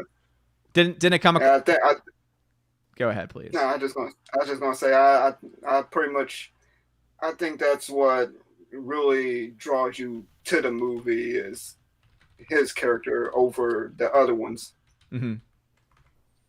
Well, that's the thing with him is that I can't think of, and Tina might correct me on this one, I can't think of a movie where he hasn't gone all in. Like I can't remember a performance of his where it was like a paycheck, like not caring at all performance. So if it's got that at the very least, and it's got a entertaining premise, then it's something that I might actually want to watch. Now, was that something that was video on demand, or is that on a streaming service? I think I think they do have it on the streaming service now. Okay. I actually had was given a Blu-ray version of it, so that's how I ended up seeing it. But okay, yeah, because obviously I know that that's one of the movies that has kind of been caught up in the whole COVID situation, where everything was like, oh, we have a trailer, oh, now it's out, oh, and now it's also out of physical media, okay, and now it's okay. Well, screw the whole thing. I mean, nothing makes sense anymore. Oh lordy. Anything else that you've been watching, or television, or anything like that? Not really. Just mostly been slowly getting back into reading books again. Okay. Just ended up with not necessarily the original, but like the second printing of the Hardy Boys first book. Okay. I don't think ever read the Hardy Boys, to be honest. Yeah. Yeah. Probably the last time I actually read one of their books was probably when I was still in high school, and so I decided that since I'm starting to collect older books, and I decided to start collecting, trying to get the whole set of those. Nice. Yeah. How many Hardy Boy books did they actually end up making? It all depends on who you actually talk to. If a lot of people say that there was only 58 original books, but since the company that took over after the original one, now some people say there's like 100 and something, I think. Okay. Wow. So it's kind of like this, like, originalist mentality of the 58. These are the original OG of the original company, and that there technically are others that call themselves the Hardy Boys, but they're not really. Is that kind of the mindset? Okay. Awesome. So so this is something that's a new project for you, collecting various other any other books or any franchises that you have either gotten or maybe that you're trying to get? Pretty much just anything really, like how you have the movies and stuff like that. Yeah. That you try and preserve. I'm pretty much doing something similar, but with books. So okay. Oh, pretty nice. much anything with. Very cool. And for you with that, again, glad to hear that you're doing preservation, because books are also something that is obviously important, because as we all know, whenever we reference stuff going away or disappearing, the first thing that happened was burning of books, right? I mean, so there's that kind of historical context and connection there. So with that, are you just, is it like you're holding on to them just to have them safe, preserved, unopened, that kind of thing? Or maybe are you, because I know nowadays they have these, not just your phones can do it now, but now there's actual devices that can like digitally scan it also. Is that something that you were trying to do as well? Or is it just to hold on to the actual copy and edition and to try and keep it in good shape? I'll probably eventually try to get them scanned in and whatnot, because I'm the type of person that I actually do like to read the books themselves. Okay. Nice. Yeah, I mean, because I remember when I was in college, they had it was an earlier stage scanner where, if you wanted to go to the library, basically you would just, it was this almost thing like looked like a light. They're selling them now actually pretty cheap. I've seen ads for them, but it's like a little light stand almost. You just open it up, it scans it for you, and then you press a button, boom, it's done. Press, and it's really quick. But no, I think that's important too, right? Because, with movies and television, it's a little bit easier because it's all digital, and so there's a way of being able to get, programs that can do it. With books, obviously it's hard to really replicate a book unless you're going to do some kind of a scan or invest in your own printing press or, or something like that, right? It's a little bit harder to do that. And definitely want to try to keep the actual hard copies as well, because of the fact that just like with movies, it's real easy for them to go in and redo certain parts of the book. And because from what I understand, they've done that with some of the like Hardy books, like they went in and changed different things that they think that modern people would not want to see. So yeah, and obviously we talk about it all the time here about how that's why it's good to get the Blu-ray itself, right? If you want to digitize it yourself, because then it's your copy and no one can touch it. But, movies can now be on any streaming platform, can just be taken off, put back on, again, Gone with the Wind, right? They added that little trigger warning at the very beginning of it for people to watch, But, with books, it's a little bit harder to do that because, yeah, you can find older editions at bookstores and things like that and everything. But once they decide, hey, we're going to change it, and they own the rights and they've got the equipment, they just pump out a bunch of new copies and you buy it thinking you're getting the original book, and it turns out, oh, never mind, I'm actually getting an edited version, right? I'm sure there's already edited versions of things like To Kill a Mockingbird, and I know there's at least been talk of that, right? To try and take the N-word out of it, even though it's like, no, that's kind of important to understand the historical context of that time period. And also, I think it's an important book for high schoolers to read because they get to that point and they say, wait, what? Like they look at that word and they're like, am I supposed to be reading this? And that, again, that alone gets them thinking. That alone gets them. And I want to say when I was in high school, actually, we would read passages out loud. And obviously there's the play version of it too. And in the play version, they didn't censor it. And so that's something, I don't know if that would happen today. If you were doing a play, if the actual theatrical play of To Kill a Mockingbird, would they be allowed to say that word, right? Would they be allowed to on stage, or would they censor it in some way? I don't know. But that's why it's important. So I'm glad that you're, thanks for telling us about that you're in the process of trying to preserve books. Because, yeah, I mean, I'm not a big books person, but, books are very important to the culture, and is definitely something that needs to be preserved. So thank you for sharing that with us. Anything else? Oh, Lord. That was a car. But on that note, anything else that you wanted to share? I think that's pretty much it. Like I said, other than that, I just got my own projects that I got going on right now. So. Okay. All right, cool. And we'll talk about that maybe a little bit once we get to that part. So let's see. Laura, are you still around? I am. I'm desperately searching for quiet. The world is so loud. Why is the world so loud? Oh my God. Because everyone's trying to leave that state. That's why. Probably. Just everybody starting up their car, ready to get the hell out. That's what I. Exactly. Are you ready for part 2 of what you've been watching? Yeah, I was all set up in the backyard, right? Yeah. And they start working on the roof of the school across the street, so it's like all tar and hammering and I don't know what they needed one of those jackknifes for on the roof, but Lord. Okay. And on a Sunday too. That's odd. Usually that's the one day that you don't have to worry about it. Well, that's what we were all upset about. It's like, we've been smelling tar for like the last 2 weeks. It's like, could you give us a break on the Lord's Day, please? just one day, right? And there's a historical precedent for it, right? Just once. I feel sorry for those guys having to work on the roof in this heat. Oh my God. Yeah, how hot is it out where you are right now? It's in the high 80s, but when you're on a roof, that stuff just reflects right back up on you. Yeah. So Absolutely. hopefully you can hear me okay here. Yes, we can. Oh, good. Oh man, everybody's been into some interesting stuff. I think everybody's running out of movies to watch, and going out and reading some good books and stuff. So that's good to hear. Yeah. But thanks to your recommendation, that Train to Busan, the zombie movie. Oh, so good. I'm so glad you liked it. Oh God.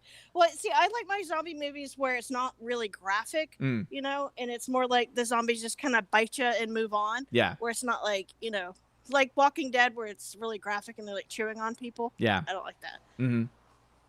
No, and that's why that's why I love Train to Busan a lot, because I think it gives so many different types of persons exactly what they would ever need. Because does it have the zombie kills? Yes, it does. Like, does it have the zombie violence? Yes, it does. So if that's your thing, hey, it's got it. But it also has a good story. It has the character arcs in that film are phenomenal. Like, they are just so well done, well paced, well written, and you just buy it, right? You buy into it. You buy into the fact that this one character is here at the beginning and ends there. And also, too, it shows different arcs, right? It shows an arc of, starting off bad, right, or negative, ending in a positive light. But then it also shows, hey, some people can start off bad and end bad, even when everything is said and done. So it just, I love it. So I'm so glad that you liked the film. Yeah, there were so many scenes where I would watch the scene, and the stuff that they did with the zombies was so unique that I'd never seen before.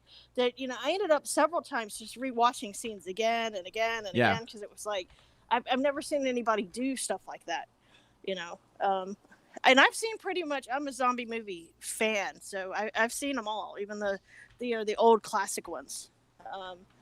And I'm a fast zombie fan. I like that better than the slow zombies, but yeah. The thing that got me was when there's a character in a movie like that you've only been engaged with for like a half an hour, and when they die and you're like emotionally, invested in them. Yeah. I mean, that's good storytelling right there. Oh yeah, for sure. And I don't know about you, but I mean, I think I admitted it on my first tweet, but if I didn't, I cried at the end. I was in tears. Yeah, I was too with that ending. I was hoping that they did a sequel, and I'm so glad that they are going to, because I was like, I got to find out what happens here. Yeah. They left it at a perfect spot where you're like, oh, I need more of this. Yes. Which is the way movies should be. Absolutely. But, and also, it builds a world where you can have the story be about really anything, right? It doesn't have to be about the same characters. And from what I've read of the synopsis, it's 4 years after the original, and it's taking place with, I think, different characters as well. And what that helps, what that helps lead to though, is that you can have these new characters come in. They're dealing with the same thing, right? Because it's in the same world. But then also you could have later in the film, this is what I'm hoping for, a connection. Like, I would love to see them try and bring in, characters that, survive, because obviously we know characters die, survive. It's a zombie film. It's just what happens. But I'm trying to stay vague on who, because even though it came out in 2016, it's a movie that I think, not knowing who lives and who dies, it makes it that much more interesting, because there's so many cliches that you think it could use and it doesn't, and it's awesome. Yeah, I mean, there's zombie movies. They tend to fall into like a formula, and I was glad to see that they took some original. Trying to be vague as possible, because I want everybody to see it, because it was. I can't believe it flew under my radar. Yeah. Usually zombie movies, I'm on it. More people are leaving the state. Yep, I can hear. I heard the car start in the back. I was like, oh, there's another one. They got a big "F you Newsom" sign on their car as they're leaving. They're waving. Bye, take me with you. Please take me. I can cook. I can provide. I swear. But no, yeah. with this film too, also, it's easier. It's actually very easy for anyone to watch if they have Netflix. It's actually available still, I believe, on Netflix. So if anyone's been hearing this discussion or has heard me talk about it before, hey, it's on Netflix. I recommend watching it, checking it out. There are subtitles, and Laura, maybe you can confirm this. Did you find Netflix? I know. But anyway, what I liked about it, though, is that it's a foreign language movie. It's, from South Korea. It's from the favorite.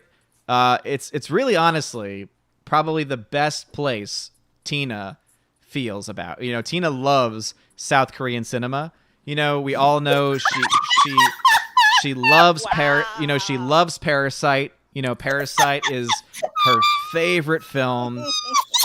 And so that alone, I think, should sell Tina on watching this film because it was made in South Korea. But anyway, joking aside, it is, though, in foreign language. And I found, and Laura, maybe you can confirm this, or if you have a different view on it, I found that the dialogue was very easy to follow because it isn't as dialogue driven as other films are, and it makes you enjoy the movie because you can sit back and watch and then read when you need to and not miss anything.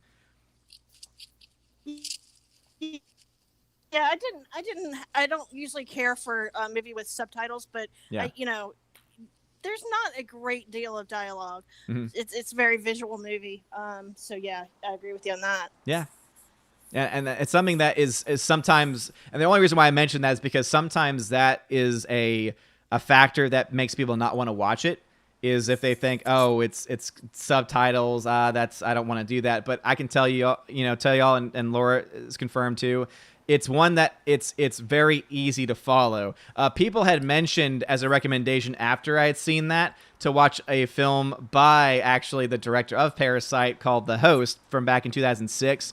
That one was much harder to follow because there's a lot more dialogue in it. And so I didn't enjoy that film as much because of other things too. But it was also because it was harder to follow the story because I hate having to look up and then look down and look up. And I'm trying to look at the visuals and I'm trying to, engage with the characters. But it's so hard to do that when you have to also read the subtitles at the same time if it's not done, well enough, right? But obviously, it wasn't made for me, right? It wasn't made for me to be able to just sit back. It was made mostly, Korean mind for Korean audience that others could also enjoy too. So there's an awful lot of brie on this, this stream today. Yeah, well, it happens. Tina's ready for YouTube. She hates Brie Larson, so she's got that going for her. Yep, this is true. She's anti-Disney. That'll work on YouTube. Yeah. So you got a couple 100,000 view videos just right there waiting for you. Yep. Absolutely. You know what you could title your channel? Everybody hates Brie Larson. That alone. It's true. I have never met anybody, and I've known some pretty horrible people in my life. Yeah. I have never met anyone who generates just so much disgust. Yeah. And when my baby sister, she saw Room, and she said the kid's the one who should have gotten the Oscar. She was like, Brie was just kind of playing off the kid and was just there. And I was like, well, I never planned on seeing the movie anyway, so I don't know. But Laura, you're right. It's just like I don't remember her in anything that she does. When people say, oh, she was in such and such, and I'm like, she was? Really? And you saw. I personally don't, I don't like her, but I don't have that same strong disgust that a lot of people do. Yeah. And, I defend videos on her by, it's like, somebody made a video about her and 200,000 people watched it. Okay. You're doing something wrong with your PR or your personality or something. Wow. Something's wrong with her. It's not something wrong with us. Yeah. Yeah. Yeah, and there have been actresses and actors in the past that were labeled box office poison, but that was because the movies they were in, they might be great movies, but there was some kind of turnoff there where the movie didn't make as much money as it should have. Katharine Hepburn was considered box office poison. But I would never, ever put Brie Larson in the same category as a Katharine Hepburn. Ever. Yeah. And I mean, the statements that she made that everybody holds against her, that's what everybody in Hollywood thinks. I mean, they might not have said it, you know, but all those woke people in Hollywood, she's talking to that crowd. That's what they all believe. Yeah. But, and I think that's what it is, though, is that she's a part of the crowd, which is, again, a lot of them are, but she actually will say it out loud. She'll actually say it in a direct way. And also, it's the way that it's said, too. So it's like all of these things add together, and it's like, oh, I just have no, like, this is just so unlikable. And also, I will say, like, I'm actually, as critical as I have been and still am of Brie Larson, I think I've actually, out of the group of people that are critical, I'm actually probably one of the more supportive, I guess you could say. I would probably say more kind, because I do think her performance in Room was great. I will totally agree that the kid is better. Like, the kid gave the standout, like, amazing performance, right? Like, that was phenomenal of the kid. But she did a great job. And then there's also another film, an indie film, called Short Term 12 that was on Netflix for a while. And I think that she's also good in that as well, right? And I think that she can do good work in that smaller indie type feel film. It's just when she's on the big screen being the main character and she's unlikable in her interviews because of her tone and because of her, obviously, her obsession with trying to push various agendas, I think that it just doesn't work as well, right? And I think that that's been her big downfall. But anyway, sorry, continue, Laura. Oh, no, I mean, I tried to figure out, like with Kathleen Kennedy, I did this kind of like Brie Larson deep dive, and I tried to like figure out what about her is so weird. She had a horrible relationship with her father. Yeah. And he pretty much left her mother and her sister and her kind of out to dry. And she was very driven from a young age. All she wanted to do was act. And so the family kind of coalesced around her career and getting her to Hollywood and making her a success. So I think she feels a lot of like responsibility for, you know, her parents, her mother kind of like, you know, she was like a Hollywood mom, kind of gave up all of her hopes and dreams so that Brie could be, I just think she didn't have a very normal childhood. Yeah. You know, she's a Hollywood kid. Yeah. I think that's kind of what's wrong with her. She just is not, a little unusual. Well, also, you know, I remember at the very beginning of a lot of the, you know, criticism and hatred towards her, people were able to very quickly find that she actually started off as a musician and was supposed to have a music career. And you actually find out that at that point in her life, I believe at that point her parents were still together. I think they were both into like mental health field, I think. And so they actually had a lot of money. And so she actually got onto like Yahoo Sessions or AOL Sessions or one of those things. And so you can find there's music videos she did. And this was when she was like 15 or so. And, you know, her career went nowhere because she had the same sound as everyone else did, right? And so it's interesting because it makes me feel like maybe once that fell through, that probably had some impact, and as well as other things too, on the relationship between her parents. And then that's maybe what eventually pushed her towards pursuing the acting career, you know? Yeah. For some reason, I thought I remembered her mom was like a chiropractor or something. Maybe that's it. But either way, you know, people that, you know, are not, you know, upper middle class, or at least at the very least middle class mindset. But I just can't imagine raising my kid in Hollywood. And I just have, you know, like a natural sympathy for anybody who was raised there. It's like, no matter what your kid says or what you know, maybe she wanted to act and have a music career. Yeah. But it's like, it's not the best place to raise your kid. You know? I mean, the values that place, it's all about like appearance and, you know, she probably got further in her music career than she would have because she's attractive. Yeah. You know? And what also is very sad too is, you look back at her when she was 15 and you can just tell, right, that she had work done on her face, between that and her acting. And it's one of those things too, where now, as her being an adult, it's easy to criticize her for that and for everything else. But it's also, one of those things where you kind of got to feel bad too, right? Because it's, people aren't just, people don't just become who they are, right? They're formed into who they are. And there comes a point when we obviously make our own decisions, but just looking back and seeing the way that she was raised and the environment she was raised in, and as you said, Hollywood is a very toxic environment to be raised in the first place. Also, I mean, Lord knows, and again, I don't wish this on her or on anyone, but Lord knows, was she a victim of the casting couch, right? Was she possibly impacted by that, right? Has that influenced her, her philosophy and why she speaks on certain subjects? Like, again, these are all things that I don't think sometimes, we don't think of. And it's interesting because I find sometimes myself, I'll say something or I'll have pushed something in the past or I'll have, believed something or gone in a certain direction.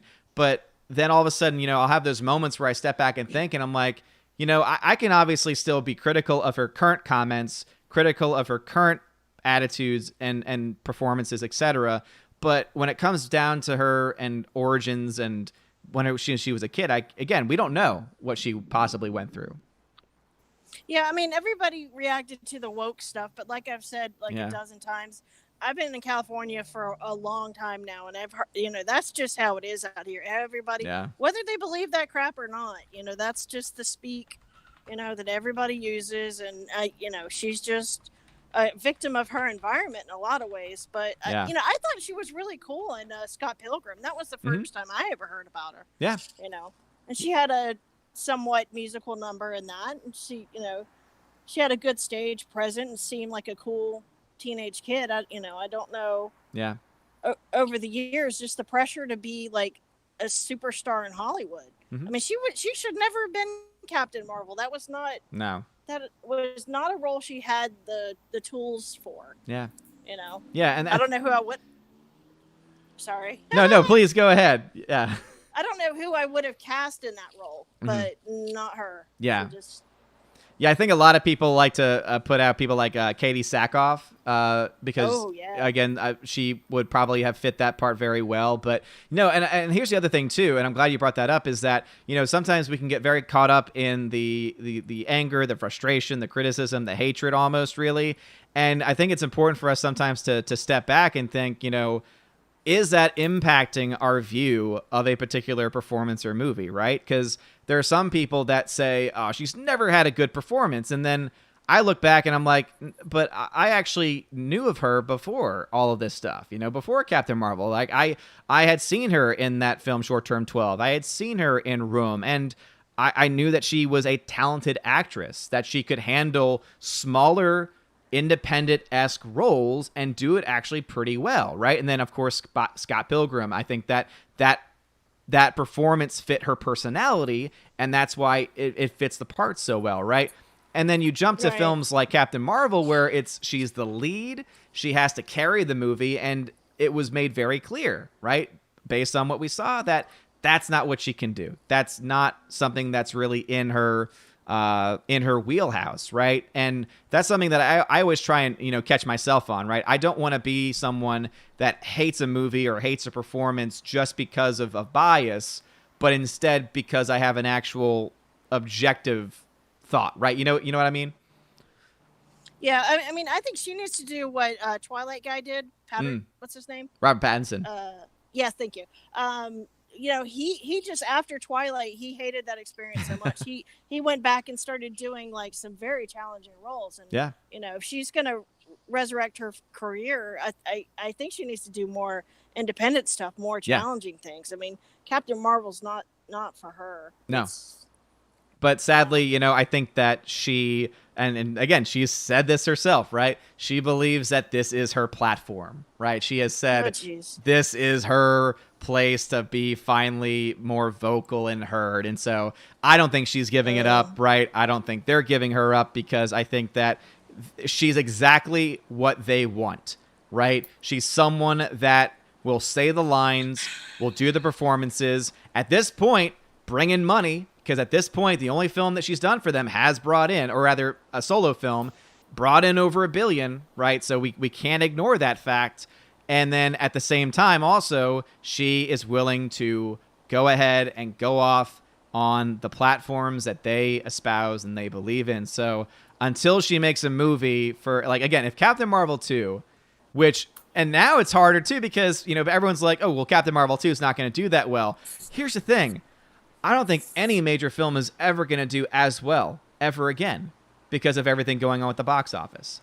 So now it's almost a moot point, because by the time Captain Marvel 2 comes out, you potentially could see all films coming out on Disney Plus paying a premium for it instead. You know, and then which I love going to the theater so much. Yeah. My life is such chaos at my house. Yeah. And it's just, that's my escape. Mm-hmm. And I'll have to find something else, I guess. Yes, agreed. And luckily, you know, theaters will still be open, right? So some people, I think, get me wrong on that. Trust me, we're still going to have theaters. It's just not going to be, you're not going to have an AMC like in every major city, right? You're not going to have a Regal on every street corner. You know, it's basically, think of it as the movie theater industry is going to condense over the years by a lot, and the box office is not going to be the main currency really for the success of a movie, and that's what's going to lead to kind of this new era of movies, you know. And you're still going to have theaters, but as you saw from AMC, remember AMC said, we will not show any Universal movies if they plan to release it on demand the same day. And every other theater chain has said the same thing. And obviously that's an unsustainable model for both right now. But in the future, studios will be able to do that and say, okay, we don't need that money because we got our own instead. Yeah. I want to add one more thing about Brie Larson.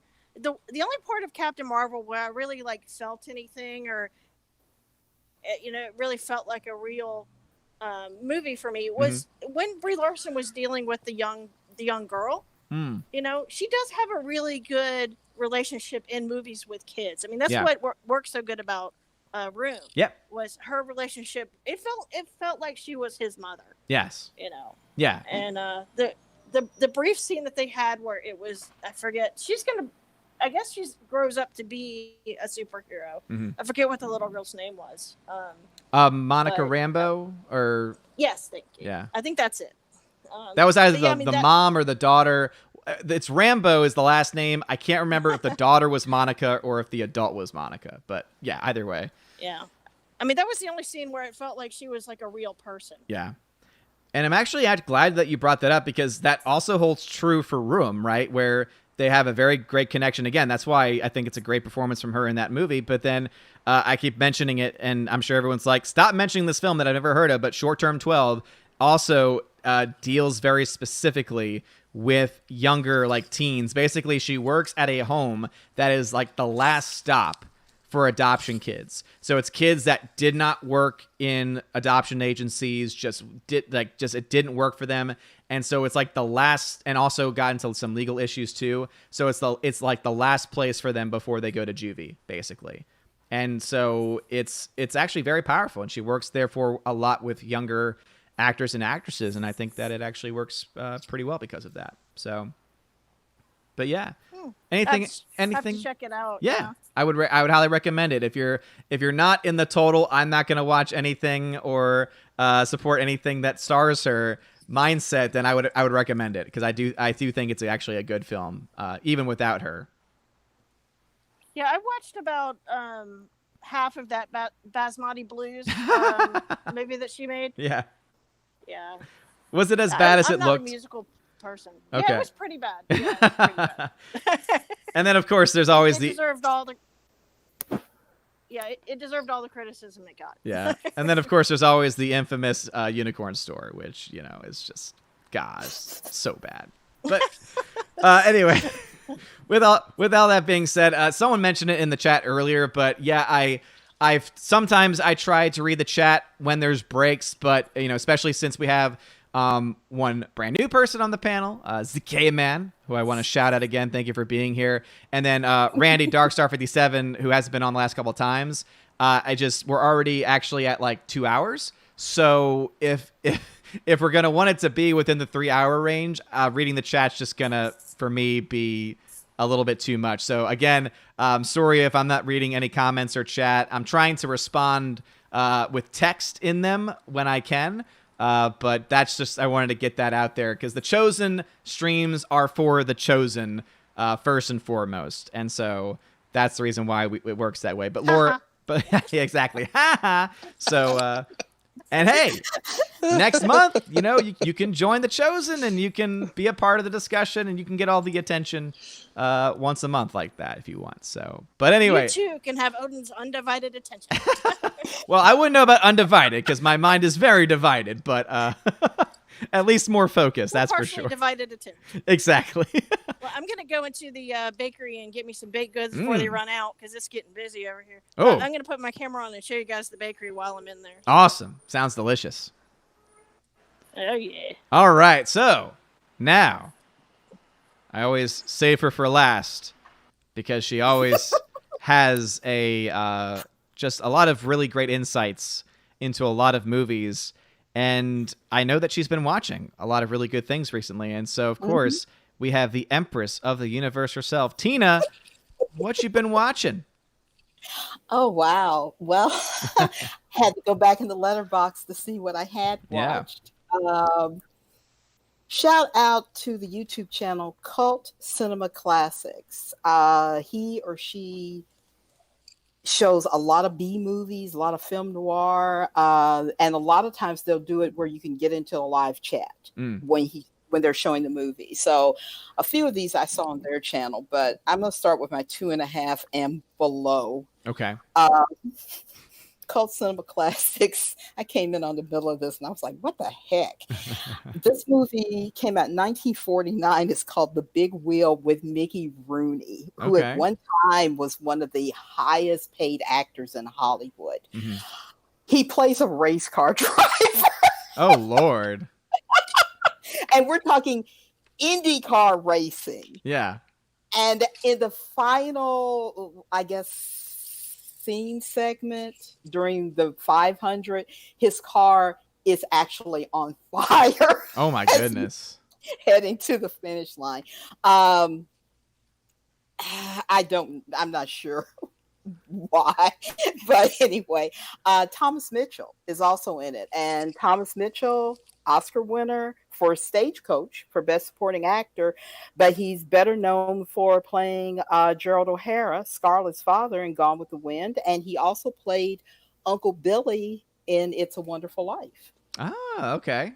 And great character actor. I love him. And let's see, well, we saw The Enforcer. That was on AMA. I saw, oh my God, this was terrible. This movie's called Anatomy of a Psycho. Oh, Lord, who's in that? It came out in 1961. The only person of note in this movie is Robbie Burns, who is the son of the great George Burns and Gracie Allen. Ah, okay. My letterbox tags were so good, it's bad.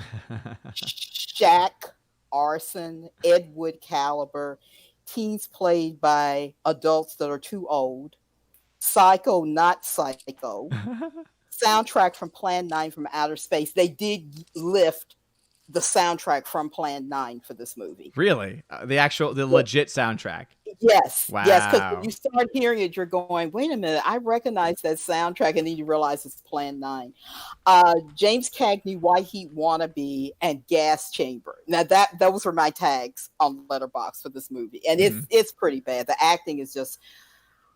The acting is horrible. No one in this movie knew how to act. And I'm sure Robbie Burns is in it because he was George Burns' son, you know.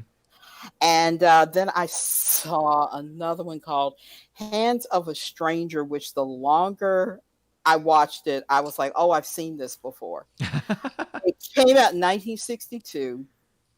The only person of note in this terrible movie is Sally Kellerman, who was the original Hot Lips Houlihan in the MASH movie. And she was also, for anybody that's into Star Trek, she was in the episode called Where No Man Has Gone Before, which also had Gary Lockwood, who was in 2001. This movie is a remake of two better movies, which I highly recommend. One is called Hands of Orlok with Conrad Veidt, which is a German movie made in the 20s. Then there was a Universal version that was made in the 30s called Mad Love, starring the always great Peter Lorre. And they all basically have the same plot line. You have a great pianist who gets his hands damaged in some type of accident. And so a doctor gives him a hand transplant, which at that time was unheard of. And the whole story is, do the hands of the person that you took the replacement hands from, do those hands then affect the psychology of the person they're given to? Sounds like another film I've seen from the 90s called Idle Hands. It's probably the same Hands of Orlok, Mad Love. Okay. It's probably the same plot line. I've never heard of that movie. All right. It's a little different because it goes off the old adage of, idle hands are the devil's playground. And so basically the hand itself gets possessed. And so he has to then chop the hand off, and then the hand can keep on moving. It's but yeah, anyway, that's what was going. You were talking about hands and control, and I'm like, sounds a little like Idle Hands. Yes. Well, Hands of Orlok, Conrad Veidt was such a great actor, and he died.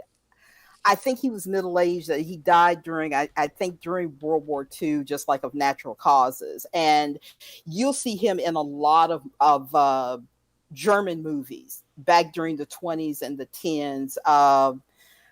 I think the name of the movie is Love That Shall Not Be Spoken or something like that. But it's a movie about a gay relationship. So yes, they were doing those back in the day. That's nothing, No, that was created 5 years ago. Don't you remember? Yeah, exactly. Yeah. But Conrad Veidt, he was in Cabinet of Dr. Caligari. That's one of his best known movies. Also, wasn't he in Casablanca?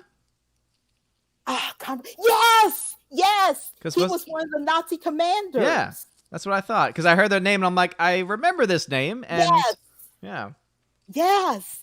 And of course, Peter Lorre, the ever great Peter Lorre, was in the Mad Love version, and he plays a crazy doctor who's obsessed with this actress, and the actress is married to Colin Clive, who played Dr. Frankenstein in the early Frankenstein movies. And he's a pianist and gets his hands damaged, and Peter Lorre gives him the hands of a knife thrower, I think. It's been a while since I've seen it. Yeah. But Hands of a Stranger, it was like somebody broke out a thesaurus for every line in this movie and said, let's see how we can extend this line even longer than it needs to be. And for a C-level movie, that's just not very good. So, so that was that. So moving on to my 3-star movies. I saw Sleepy Hollow for the first time since I sneaked into a theater and saw it when it first came out. Now, which version is? Because I've known of a couple of versions of this one. This is the Tim Burton version. The Tim Burton one, okay. Yes, and I hadn't seen that.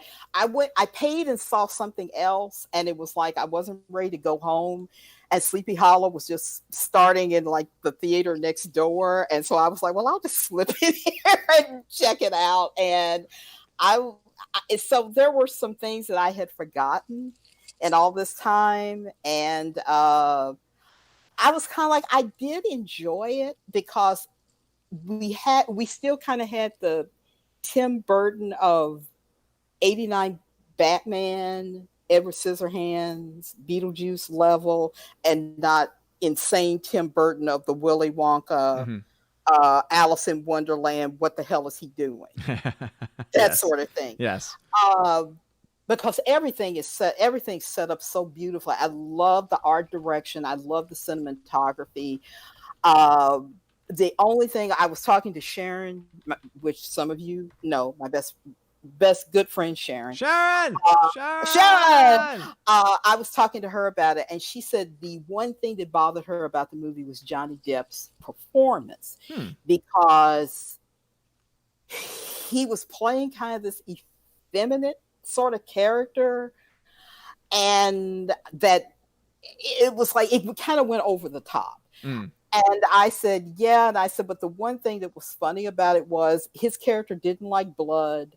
And I said, but I've known coroners that didn't like to touch dead bodies, which always cracked me up when we were out on the scene. And it was like, they're a coroner. They don't like touching a dead body. I mean, aren't they kind of in the wrong business? You know? It's like, not quite sure that you realized what you were signing up for when you studied. Exactly. So, but yeah, it was kind of nice seeing that again after like 20 some years, I guess. What did George Morales say? Did you know Ray Park played the Headless Horseman for real? That's interesting. I didn't know that. Damn. Huh. Yeah. But so I'm still on my three-star level movies. Dr. Jekyll and Mr. Hyde from 1920 with they used to call him the Great Profile, John Barrymore. And when you see some of the shots in the movie, you can see why he was called the Great Profile, because he was very handsome until the alcoholism kicked in. And you look at some of his movies like 10 years later, you don't even know it's the same man. That's how much he had aged. Damn. But I've heard that in this version of Dr. Jekyll, they did not use special effects during the changing scenes when he's transforming into Hyde, that everything was done through his acting and through like them applying makeup to him. And they did special effects in 1920, but they chose not to use them because that's how great an actor he was. And then I saw Secret of the Blue Room. It was just a silly little movie. And Hyper and goodbye, and you're going to have to play it back when I go on my rant later. Secret of the Blue Room is just one of those typical murder mysteries in the locked room. How did the person end up murdered? And it was a Universal movie from 1933. I found out it was a remake of a German movie. And the stars are two character actors, Edward Arnold. Lionel Atwill, you may not know his name, but you've seen him and stuff. He did a lot of Universal monster movies. His best known role, I think, is in Son of Frankenstein with Basil Rathbone. He plays the police officer who has the wooden arm, and it's like he sticks his darts in it, and they mocked that scene in Young Frankenstein. Yes, I was about to say, I was like, wait a minute, are you sure you're not talking about Young Frankenstein? Because that's what I remember from. Yes, well, when you see Son of Frankenstein, that's Lionel Atwill, and he pops up in a lot of these horror movies, and it's like you may not know his name, but you'll know his face. And the other star of the movie was Gloria Stewart. Gloria Stewart was in James Whale's Invisible Man with Claude Rains. She was in James Whale's Old Dark House. And her best known role is as Old Rose in Titanic. But when you see her back in the 1930s at the height of her career, I mean, she is so beautiful. And I think James Whale in Old Dark House, he dressed her all in white and she had blonde hair. And he was like, she's just like a candle glow in some of these scenes. And it's like, that's very true. So, yeah, if you ever get a chance to see her in any of her old movies, I highly recommend it. And, yeah, George is right. They did use him as a battering ram in Young Frankenstein. Such a great movie. Oh, excuse me. And then my 3.5 stars and above, the way I rated them on the Letterboxd. I hadn't seen this one in years. It was one of my mom's favorites. Heaven Can Wait from 1978, which starred one of her favorite actors, Warren Beatty. And it was an Oscar-nominated film, even nominated for Best Picture.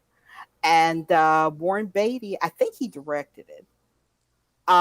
He plays a LA Rams football player who is about to be in an accident, and his guardian angel snatches him out, so he's dead.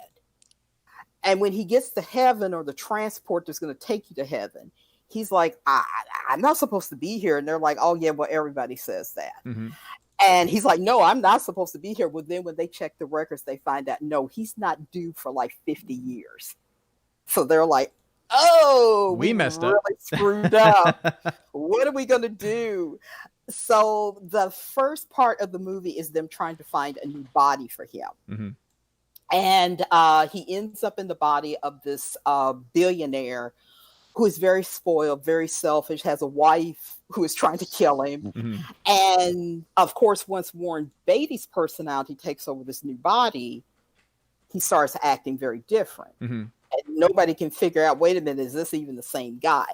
Heaven Can Wait was based on, it was a remake of a movie from, I think, the 40s called Waiting for Mr. Jordan. Mm-hmm. And I want to say John Garfield was in it because I've never seen that one. But it was basically the same storyline. Mm-hmm.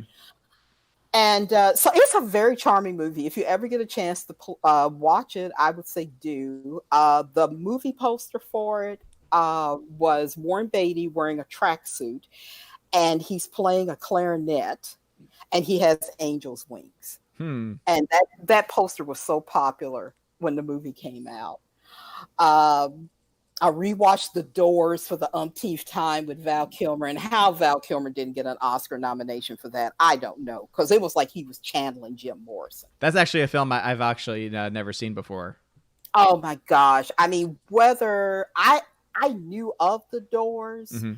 I had never really listened to their music until the movie came out. Mm-hmm. And then I went back and started listening to their music. But if you see Jim Morrison, the real man, and put him side by side with Val Kilmer, it's like you're looking at twins. Oh, wow. I mean, I'm just like, my mother was so upset because she was like, I can't believe they didn't nominate him for an Oscar for this. But it's an Oliver Stone movie. And I gave that and Heaven Can Wait, I gave 3.5 stars to. Mm-hmm. Oh, Kyle MacLachlan's also in The Doors. If you know Kyle MacLachlan. I mainly know him from Twin Peaks. Okay, yeah. But so I had no knowledge of him.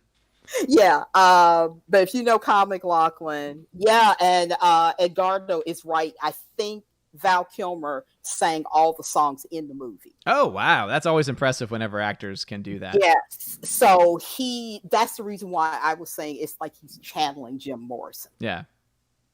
Of course, we saw Batman Mask of the Phantasm on AMA. I gave that 4 stars. The Sting, gave it 4.5 stars on Letterboxd. Gave Unforgiven 4.5 stars. Gave The Magnificent Seven 4.5 stars. Okay, and then we also watched Adventures of Robin Hood with Errol Flynn and the late Olivia de Havilland. I gave that's the only 5-star movie I have on my list right and now. That's what I expected. So yes. The other night on Pluto TV, and they showed it in its entirety. They didn't cut any scenes. I don't know if anybody remembers this movie or not. Dead Ringers. It's a David Cronenberg movie from 1988. And it stars the always great Jeremy Irons. Genevieve Bujold was in it. It's very loosely based on an incident from the 70s where twin brothers who were gynecologists were found dead in their New York penthouse apartment. They performed autopsies on them.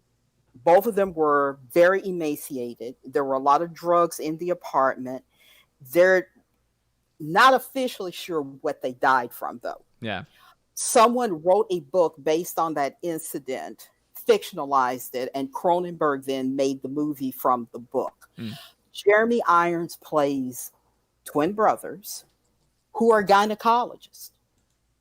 And these are like high-ranking gynecologists. They only deal with women who are in the upper echelon. They can't have children or whatever. And Nathan's right. Yeah, Cronenberg's, I guess his best known movie is The Fly with Jeff Goldblum. Definitely one of them, I would imagine. Yes.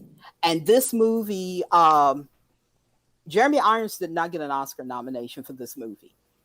And considering he's playing two roles, each twin is different in their own way. They're similar, but they're also different. One of them falls in love with Genevieve Bujold, who she's playing an actress in the movie. And then we find out later in the movie, he and his brother were switching up having a relationship with her. Wow. And of course, yes, she's offended by it. Yeah. But eventually you just watch them slowly go insane. And they're both popping pills, but they're like, well, we're doctors. We know what we're doing. And one of them gets to a point that he thinks all women internally are screwed up. And he has a sculptor design these gynecological tools that he calls are for mutant women. And these things look like something that Geiger would have created for Alien. Oh, Lord. And he actually uses one of these tools on one of his patients, and the woman is in pain. And he's saying, well, I'm a doctor. I know what I'm doing. Wow. So she shuts up. And then his brother says, those were not meant to be used internally. And then in another scene, it's like they're in, one of them is in the operating room. And the scene is so unique because everyone in the scene is dressed in red medical garb. And he rolls in this table with his mutant women gynecological tools. And the nurse is like, doctor, I don't know what any of those are. And he's like, okay, well, they're all 1 through 10, and I'll just tell you which numbers they are, and you just give that to me. Wow. Well, then he ends up sniffing. He ends up sniffing anesthesia. Oh, Lord. He almost kills the patient, and he's got this one tool that looks like something that a xenomorph would have. God, Lord. And so you just watch the two of them deteriorate. But the idea, now I know Jeremy Irons won an Oscar, deservedly so, for playing Klaus von Bülow. But why he didn't even get looked at for this movie, playing two characters, I don't even know. Yeah. It could have been. It could have just been the fact, because this sounds like is it a graphic film? Yes, and it's considered a horror movie, and of course, it's by a horror director. And I think that's what turned the Academy off. We're not giving any acknowledgement to a horror movie. Yeah, it sounds like it would fit, because the Academy is notorious, especially for many years now, has been very notorious in its hatred, ignorance of the horror genre in general.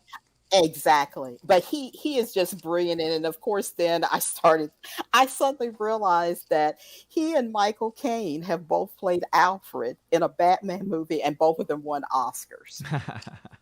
So it was just like, oh, okay. And my last two movies, I just finished, it's on Audible, or you can get it like in hardback or paperback. I finished a book by Eric Larson called The Splendid and the Vile.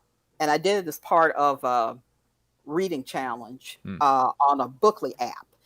And their challenge was read a book about freedom. Well, I'm sure it's like they had all these recommendations. Everything's like BLM related. Oh, and I'm Lord. like, I'm not reading that garbage. So I read The Splendid and the Vile because it's about freedom, because it's about Great Britain's first year against Nazi Germany. And I was like, what could be more about freedom than that? Yeah. And the book on Audible is almost 18 hours, but it's a really fast 18 hours or so. It deals a lot with Churchill and his family. I learned a lot of details about his family that I didn't know about his son was an alcoholic. Had a lot of marital problems. The youngest daughter, Mary, stayed with Winston Churchill and his wife during the brunt of the war. Winston Churchill's always been one of my heroes. It's like when the old book of lists came out, and they had a category in there like, who are the people you would invite to a dinner party if you had a chance? They can be living or dead. And my top three were Jesus Christ, Winston Churchill, and Abraham Lincoln. So Churchill's, I I've always loved Churchill, and I know he had flaws, but it was like that's what made him so human. And this is somebody who did get Britain through this darkest hour. Mm-hmm.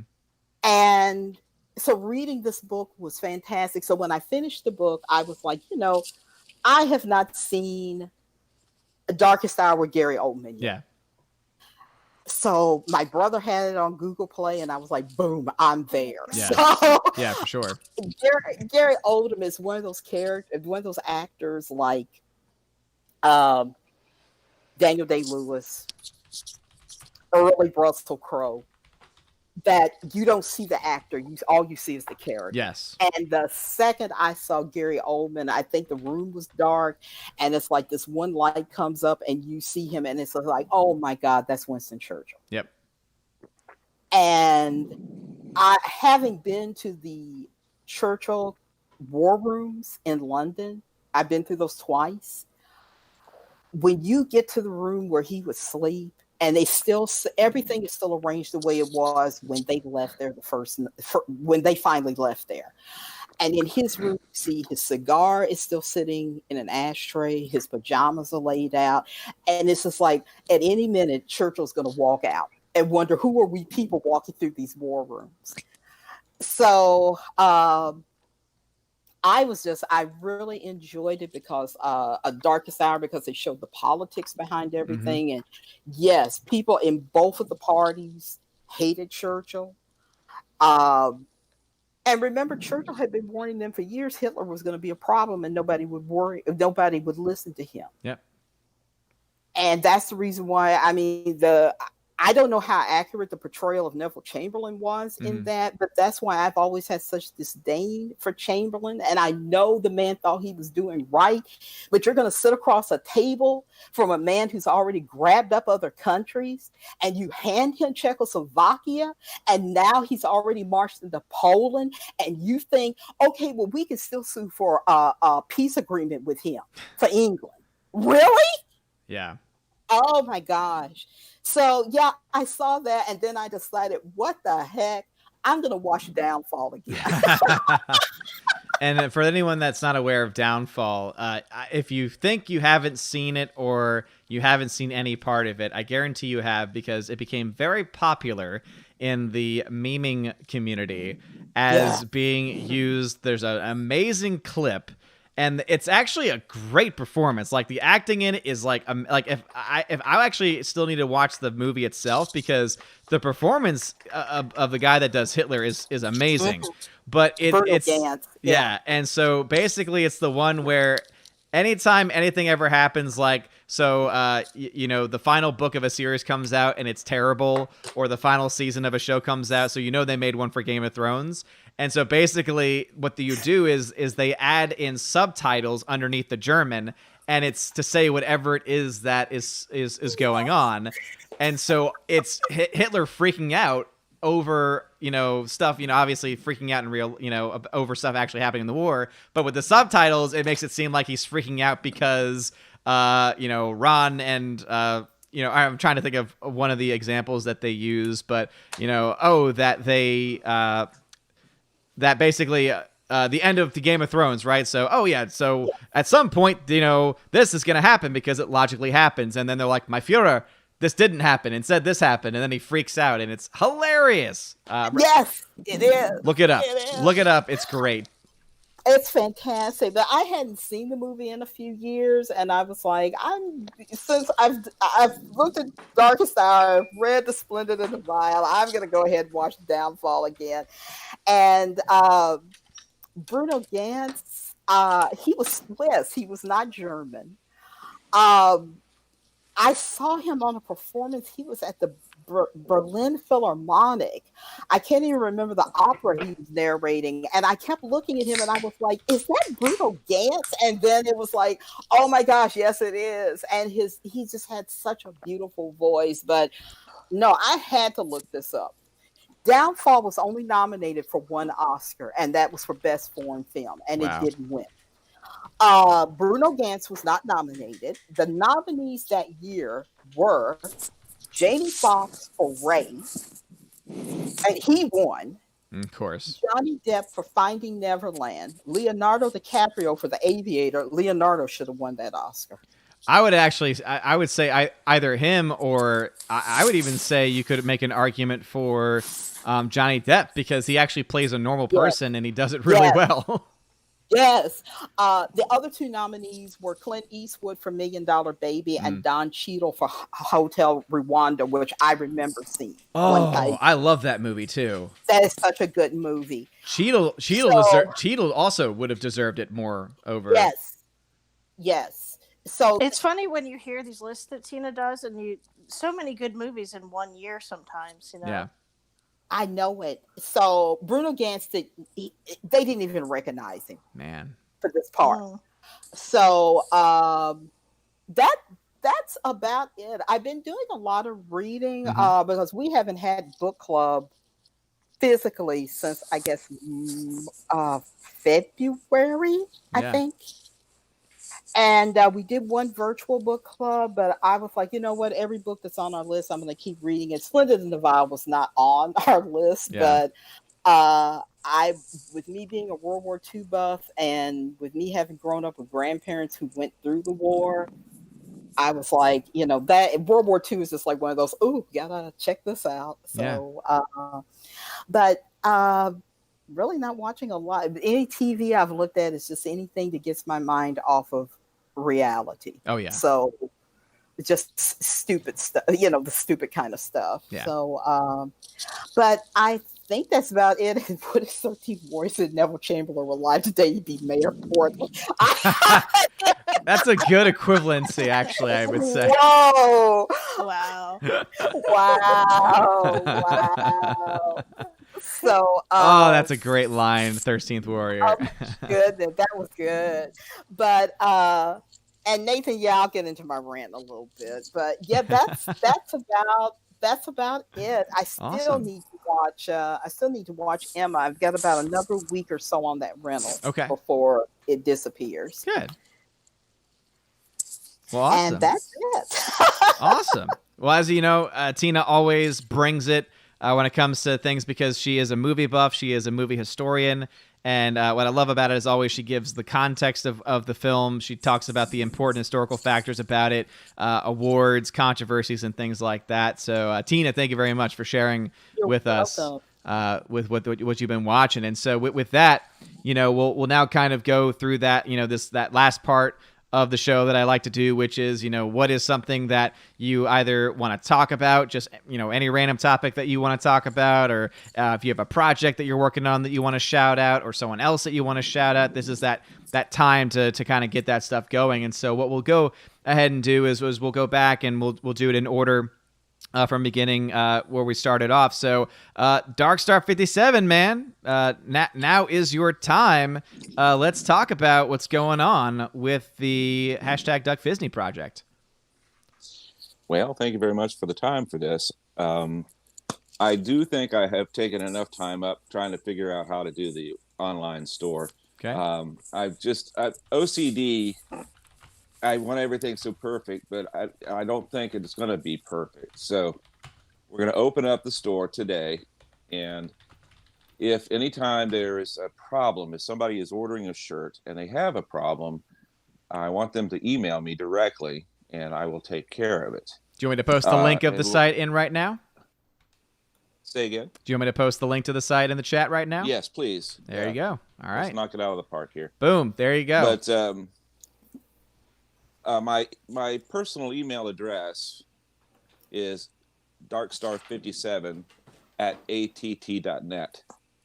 And if anyone is interested in emailing me, they can use that address. Also, if anyone is interested in, if they've got an idea they would like to sell something online, I think I'm going to open up a page for those people so they don't have to go through this process. If they want to sell like candles, or they want to sell like even another shirt or something like that, I'd be willing to put it on a separate contributors page and help sell that for them. Because I'd like to pay something forward. And yeah, I'm very excited about this shirt. I took as you all know, it took a long time to design this shirt. I wanted this perfect, and it took a long time just to get that. The concept is something that you could wear and not be overtly just saying it. So I have it to Disneyland and that. Yeah, exactly. I have it up right now in front of the camera, so everyone on the chat right now with me on Hangouts can't see it because of the camera situation, but it should be popping up pretty soon. So this is one of the shirts that was sent to me, and I just want to say, first off, not only, of course, is the design fantastic, but it's also incredibly comfortable. It's a very soft texture. Is it a tri-blend, or do you know what the actual blend? It's a tri-blend. Tri-blend. I wanted something. I didn't want just something cotton that once you wear it once or wash it, it just wears out. So I spent a little bit more on the raw T-shirt itself to make it a little bit more cost worthy, I guess I should say. Yeah, and let me just say, it is incredibly comfortable. And even my wife, who loves to steal my shirts, she's not nearly as bold as I am. So she's like, I wouldn't wear that in public. She wouldn't, but I will definitely sleep in it because of how comfortable it is. So that should be any indication of the comfort level of the shirt. And also, of course, I love the design of just everything about it, and of course the message of #DuckFisney, because as you know, we try and keep things here, PG-13, and exactly, and this is a perfect way to do it because you send the message. And speaking, it's so funny because as soon as, of course, I show that, Father Christopher Miller has joined the chat. So, of course, of course. But the online store, I've sent that to you, right? The actual address to the store. Because I think it'd probably be easier. The website I've posted, yeah. Yeah, but if as I said, if anyone runs into a problem with it, please feel free to email me and I'll take care of it. But I'm hoping everything goes well. And if everything goes well, we sell through this first batch of shirts. Then we'll look at if we need to do a different color, if we do need to add some different sizes. And I am also working on the second shirt. So hopefully it won't take as long on the second shirt design as it did on the first. But I'm all excited about this. This is really fun. Awesome. Yeah, and I mean, this is something that I know has been building for several months now. We were going to try and get it launched last month, I think, but obviously, things came up and we weren't able to do so. So it's been very exciting to hear the behind the scenes of how it's been progressing, and so now to have the website live and obviously the ability to take orders as well. Is really awesome. And again, to have the product actually, here in front of me again, and as I said, can confirm, incredibly comfortable. As I said, I love the design so much. I mean, just the duck alone in the suit with the duck hand on the gun by itself is fantastic. But then you add to that, of course, the name is DuckFisney Duck. It's just very clever and a great play on words, and I love the highlighting of the letters themselves to get that message even clearer. And I think Laura had actually posted it, or someone had posted it in the chat saying, you probably get kicked out of Disney World or Disneyland if you were to wear it, but you know what? Hey, sends a message, and actually it doesn't technically have any cursing on it. Well, I plan on going to Disney World in October. Well, there you go. I'm going to wear the shirt, and I'll post pictures. Yeah. Try to get a picture with Mickey. Oh, that would be perfect.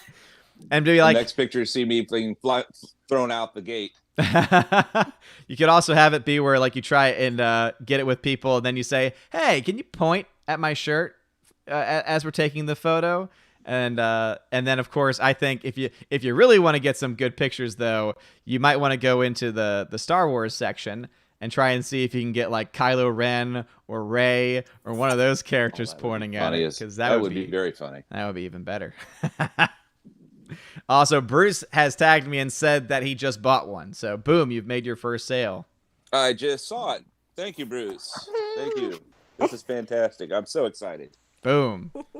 So once again, if you want to support if you want to support Darkstar 57 Randy in this project, again, check out the website. Tina has just posted it once again as well. Also, he has sent me a couple of coupons as well to get $5 off, and there eventually will be a golden ticket to get one for free as well. And so those will be a part of giveaways in the future, because I know that there's updated codes that I need to put onto these specifically. And once I have that figured out, then I'll do that as a part of either a channel giveaway or a Patreon giveaway. Really, it's going to be up to Darkstar because it's his project. No, Odin, it's up to you. That's why I gave him to you. Oh, well, because, thank you. You've helped me out, and I want to let everybody know that you are the driving force behind this. You were the one who gave me the inspiration to actually do this. I've probably years ago have tried to do things like this, but never had the guts to try it. But because of you and because of your support and everything, I really appreciate you. You just don't know how much. Well, thank you, man. Well said. Well, thank you, man. Well, I really do appreciate that. And yeah, I mean, again, you had the design, man. You know, you at the end of the day had that initiative to actually get that idea out there, and now it is, man. So revel in that, take pride in that. Again, you've created a great product, and I can't wait for more people to find access to it, because of course, as soon as I get the green light from you, man, you know, I'll of course post that to my Twitter and to try and share it out with as many people as I think would be interested in getting one, man. You have the go, good sir. You have the go. All right, awesome. And I'd love to get a hold of like Nerdrotic. I'd like to get a hold of all the other YouTubers if they would be interested in talking to me. I would, I'd love to push this out. I'd love to be able to sell as many of these shirts, not just for me. Of course, that's not all true, but yeah, the idea of being able to put this message out, because I do believe it's important that we stand up against this corporate nonsense and let people know that we want our entertainment to be entertaining and not to be some political message. And that's on both sides. I'm not just saying it for the left. I'm saying it for the right. It's just entertain us. I don't want to learn something when I go into a movie theater. I want to be entertained. Yep. Exactly. I'll get off my soapbox now. No. Stay on that soapbox as long as you want, man.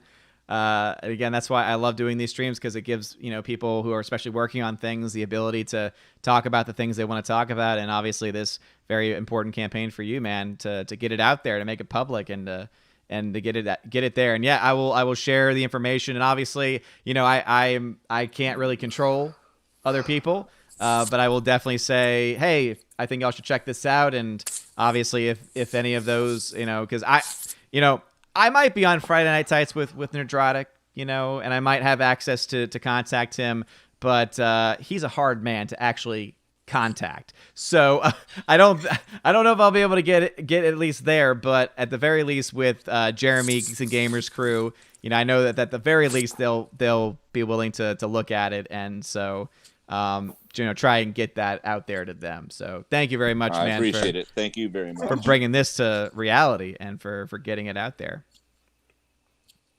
Excellent. Awesome. Well, thank you. And is there anything else that you wanted to talk about or share?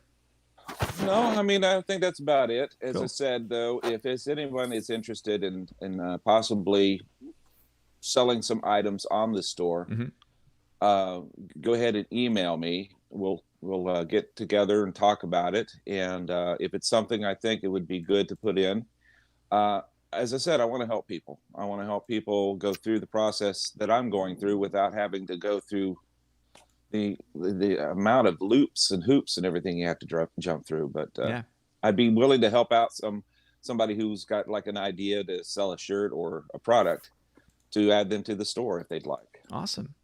Well, very cool, man. And if you want to type the email in the chat, I can then post that in there in case anyone already has an idea or already wants to. And the one thing I would say is that it might be good to, I don't know if you have a contact page yet on here yet, but that might be a good thing to add on there, saying, contact, and that way people can get you directly. That's something else I'm going to be adding. And I will also be doing a newsletter, and I'm starting to work on that too. Awesome. So this is just the very beginning. So hopefully there'll be bigger and better things. Awesome. Very, very cool, man. Thank you again for sharing that with us and for allowing us to promote it here today, and also for allowing us to be able to give away some coupons for it as well. So thank you. You're quite welcome. Thank you. All right. So, Mr. Roy, what you got? Anything that you want to plug or anything that you want to talk about that's been on your mind? I'll probably shout out Films at Home. Oh yeah. For his recent videos, especially the ones that go through 4Ks to see which ones are good, which ones are not. I usually use him alongside with Blu-ray.com to see which 4Ks are worth buying. I also want to probably give a shout out to Critical Drinker. Some of his recent videos have been really good, especially like his Brie Larson video, and then his Anakin Skywalker video is really good. The one he basically describes why Anakin Skywalker is not a Mary Sue. Yeah, I've seen the title for it. I haven't watched it myself yet, but I've seen Critical's work before, and it's always great. It's always just well done. Yeah, I highly recommend it. I've never understood the argument of why people throw that on Twitter. I think it's dumb. Yeah. Probably finally, I probably want to give a shout out to Chris Danova, the Dark Barbie, for her GTA streams. Oh gosh, yes. They're quite hilarious for anyone that's a premium member on Geeks and Gamers. I don't know if she has ADD or not, but man, she gets distracted so easily. It's hilarious to watch. Oh no, she might, because as someone that has it, I usually can try and pick up on that sometimes. And oh yeah, it's so fun. And yeah, I'm right there because I always see you there too, man. Because I always try and watch them. I think it's every Monday, or every Tuesday. Yeah, it's Monday at noon, I believe. Yeah, Monday at noon. So I'll be sad because school year is starting up soon, so I won't be able to actually watch them live. But yeah, if you go over to geeksandgamers.com and become a premium member, you can get access to that. Then Drunk 3PO and Mark the Cyborg have a series with Dark Souls that they've been doing, which is also hilarious because seeing Drunk try and do anything game-wise is always hilarious to watch. And to see Mark the Cyborg's soul dying every time Drunk doesn't listen to him is just wonderful. Yeah, just watching his Lego streams on Twitch is hilarious because he's not a gamer. No, he's not. But you know what? He knows that and he embraces it, and it's fantastic. But no, I'm actually going to go back to that first one you mentioned, Films at Home. I really do strongly. I've recommended his channel before because he also does a really good job at explaining how everything works. Like, he's the one that helped me realize how the 4K scans work and what it means to be a 4K scan, what a true 4K is versus one that's not really, but it's an upscale instead. Kind of that tech stuff, right? He explains it, I think, very well. And he's actually someone that I'm trying to get an interview with him on a podcast episode for my Patreon Subscribe Star peeps, but we had one originally set, a date set, but life, of course, always gets in the way.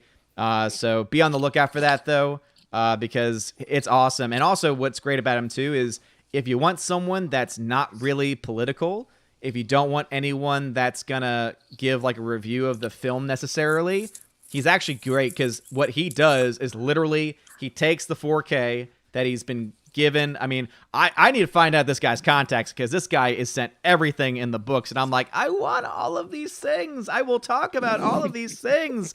But what he does is that he just talks about the actual transfer. He talks about the image quality, the sound, things that you normally don't care about, right? Normally it's like, I just want to know if the movie's good.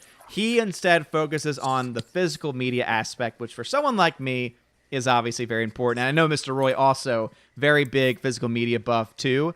And so thank you for mentioning him because, yeah, he has a great channel. Yeah, I enjoy it. I mean, I'm glad he leaves a lot of the nonsense out and just focuses on one thing. Yeah.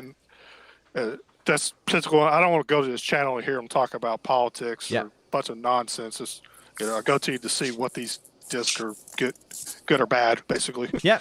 And also to find out what's on it, too. He'll go into what special features are on there and all that stuff. And yeah, so if that's the kind of thing you're interested in, check out that channel. But yeah, good shouts. Anyone else that you want to shout? Probably I know Mahler's streaming The Last of Us 2 right now. Oh wow. no. It's hilarious because he hates it. Oh Yeah, man. did you see his part 1 of that? Yeah. Oh man, when they got to that one point, it was just like you could just hear his heart breaking.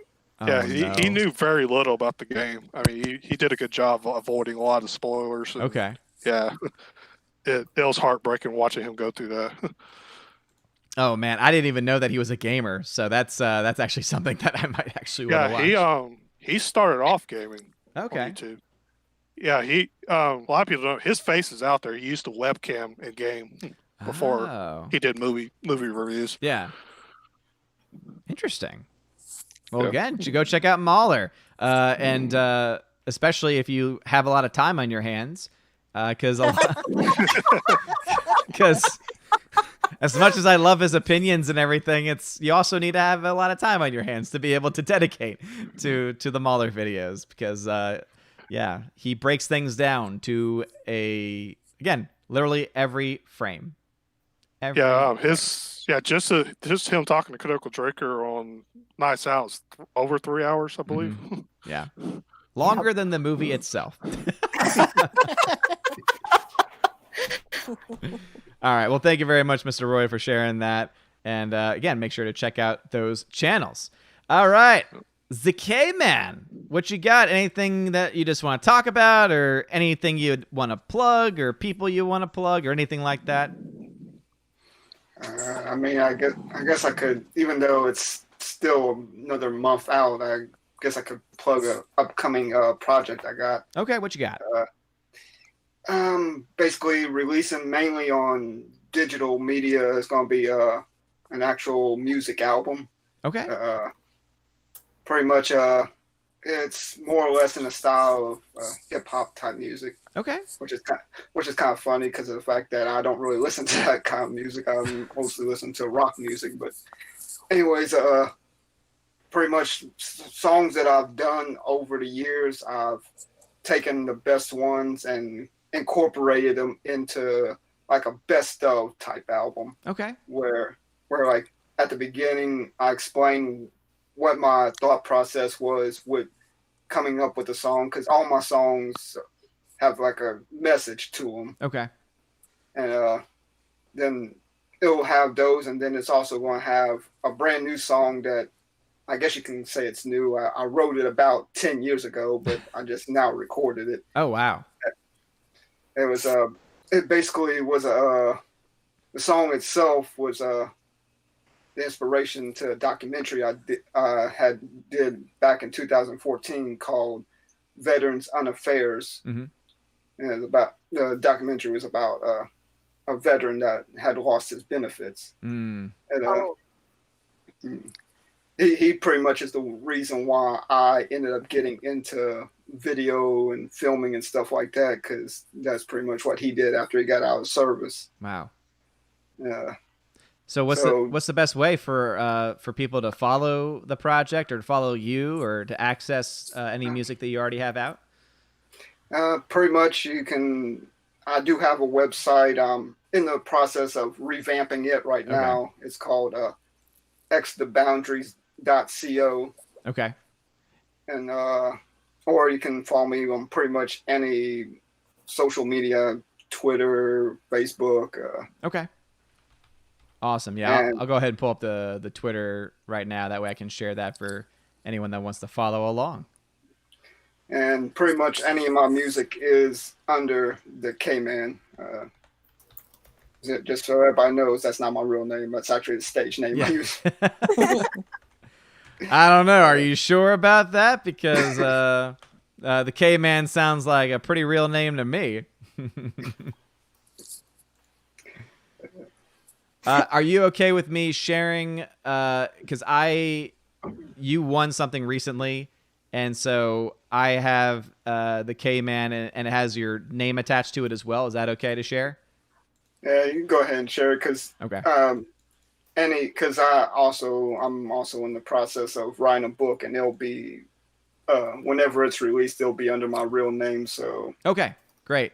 And also for anyone looking for the website, so IMDb page is listed there. Also, the website xtheboundaries.co is also listed there as well. So I'm going to be posting that into the chat right now. So support ZK Man, as I always like to say. And here's the Twitter. Anything else that you wanted to shout out or talk about? I think right now that's pretty much it. Okay. Awesome. Well, good luck with that, and please keep me posted. You know, just like with Randy with Darkstar. You know, as soon as the website's revamped or the album gets released, you know, let me know, and we'll definitely try and get some spotlight on that and get some love and support sent that way. Yeah, I'm kind of hoping so, because what I plan on doing with the album release is I'm gonna like for the first month that's released, any money that I make off of the sales will be. I'm planning on donating to suicide prevention. Oh, awesome. Oh, nice. That's great. Yeah, absolutely, man. Yeah, so definitely keep me posted on that, because that would be really awesome to be able to get a lot of support, especially, you know, from the Asgardian community and from other communities too, in the Phantom Menace to get that support, because obviously it's something that, you know, we all know with the lockdown, a lot of that has gone up, the numbers of people with depression and all this stuff. So that's very important right now, especially, man. So yeah, that's awesome, dude. So it's great, not just for, you know, obviously to take your craft, right, to take your talent and to put it into something special, but also, you know, to dedicate, you know, revenue early on, that kind of thing for something so important, man. That's awesome. So thank you in advance for doing that, by the way. And again, please keep me posted so that way we can support that. Definitely will keep you updated on it. Awesome. Well, thank you very much, K-Man. You rock. All right. Moving on now to Waiting for Nerdrotic. That's one of my better name changes. I like that one. I do as well. Especially my favorite is when in Friday Night Tights, all you do is put a period, because literally it just says Waiting for Nerdrotic, period. It's fun to guess how many minutes late he's going to be. That's always a fun thing. You know, talking about the former subject, my niece is very involved. She's going to be a social worker. She's very involved in the suicide prevention movement, Nice. and she actually does the suicide prevention hotline by text. Oh, wow. Because a lot of people don't feel comfortable making a phone call. Yeah. So that's, you know, she'll just be, you know, she'll be hanging out. She's like, oh, I got to take this, you know, and some people seem to be able to communicate a lot better. Yeah. With just a text message. So that is out there if anybody ever needs help with that. Wow. Yeah. And I mean, as you know, God bless her, because I mean, that has to be one of the hardest things to deal with, you know, is what do you say? What is the right thing to say? Do you say anything at all? Right. I mean, I feel like every situation can be different, but, you know, God bless her for having the heart to be able to put herself out there to try and do everything that she can do. Well, she went through it herself, so she kind of comes at it from that angle. She seems to know what to tell people to talk them down, so she's going to be a great social worker. That's great. That's good. Yeah, I know that I have family that's gotten into social working because of their own personal experience with it. So. Oh yeah, you know, it's a good field. You always got the feeling you're giving back. Yeah. But, so anything you want to talk about or shout out or anything like that? Nothing comes to mind at the moment. But yeah, I just say, you know, I guess everybody try to have with everything that's going on right now. And sorry if you follow me on Twitter. I've gotten completely political lately. So sorry about that. Yeah, just try to keep empathy for, you know, other people in mind. And I guess today you can't really believe in anything that you hear in the mainstream press. So try to, you know, when you hear a story, maybe be a little cynical. You know, question narratives that you hear, and try to find, you know, good sources. Yeah. Direct reporters are doing a lot of work right now. People, you know, Tim Pool, Andy No. There are a lot of people who aren't with major publications who are doing a lot of good work right now. Yeah. And I'm glad you said that, because a lot of us, I think it's not just you, all of us really can get caught up in the political stuff going on, because it's this whole thing has become a very political thing, right? It's become very politicized, and so obviously it's something that's causing a lot of passions. But as you said, it's always great to step back, take a breath, and think, is this true? What is true? How can I find it out, right? Because I know that I've done this on occasion where, I've shared something or retweeted something, and then it turns out that it's from, 5 years ago, or it turns out it's from a different point in time or history, or something's been taken out of context. And so it's important for us, right, as humans, to try and, as you said, have that sense of empathy, because we want to make sure that if we're going to say something, that it's, one, correct, and two, that it's not going to do damage to another person, right? And that's something that I know that I struggle with. I know that I struggle with it on my own streams. I talk to my Valks about it all the time, about how, I struggle with various things that might happen on streams with various peoples, right? And my interactions with them and how I treat them. And again, it's the struggle, right? It's the human experience, right? We all go through these struggles. And it's important for us just to be aware of that, and to never forget that we're all imperfect, and sometimes a little empathy can go a long way. Yeah, it's well said. Very well said. I mean, I don't know. It's just everything seems so upside down right now. It's nice to come on a stream like this and talk about like what entertainment we're all interested in, and books, movies, or whatever, and just kind of forget. I know I've got to stop trying to change hearts and minds on Twitter, because I don't think that it's a great platform for that. Yeah. And I've been doing a lot of that lately, and I feel kind of it's not working for me. Yeah. I don't think it works. Stop. I say it doesn't work for a lot of people, I think, because it's I think all of us think we can change people no matter what the platform is, but Twitter especially, it's, I think, one of the most difficult. Anything social media related, it's always the most difficult. Someone that used to be on Facebook, I used to be that guy that was posting political stuff every single time, and I would get complaints from friends who were like, I don't want to really see this, right? I want to not have to have these types of conversations. And then, of course, me and my hard-headedness was just like, well, you're wrong, and people need to change them. And again, it was my misunderstanding of how to talk to people, and realizing that that's not how you change hearts and minds. It's not how you have an impact on others. So that's something I think that a lot of us, right, could definitely take some advice from, for sure. Yeah, I did the same thing. I tried to move all my political stuff to Twitter and keep, Facebook is for puppies and babies. Yes, so. Exactly. Yes, absolutely. Oh, and Tina, I did see There Will Be Blood. What did you think? Oh my God, amazing. I've got to watch it again. Yes. And that's why every time it's on Pluto TV, it's just like, okay, I know I've already seen this 100 times, but I've got to get it again. and y'all know who's in that movie, right? What's his name? What's his name? Paul freaking Dano. That's who. Dano. How dare you ask who? Paul freaking it Dano. Does not end well. Things do not end well for Mr. Dano. No, his milkshake gets drunk. And Daniel, we're brothers. We're related. And it's just like, nope. You're done. You're done. Your milkshake. I've never been so happy to see a character die. I know.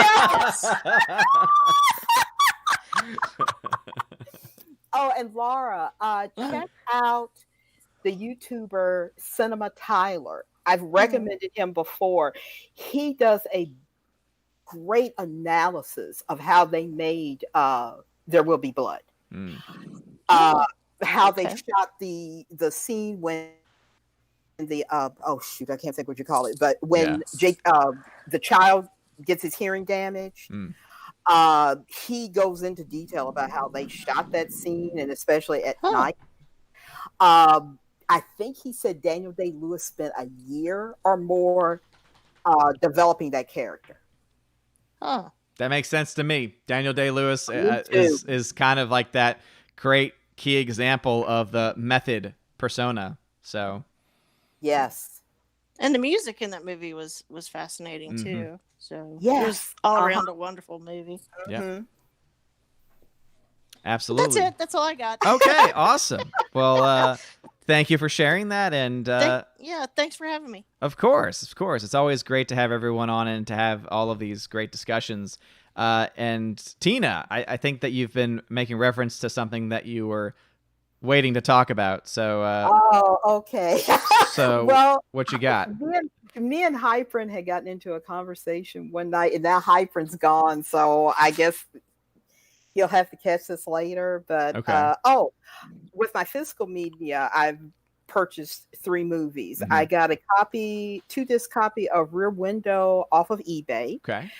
And then Kino was running a sale, and I bought 2 Fritz Lang movies, Spies, and also Dr. Mabuse the Gambler. I don't know why I always want to put doctor in front of it. But no, this was my rant that I had promised Hyprin. We got off somehow. We were talking about Forrest Gump, and I told him that I have a particular dislike for that movie. And he was like, why? And I said, well, I'll rant about it sometime when we do The Chosen.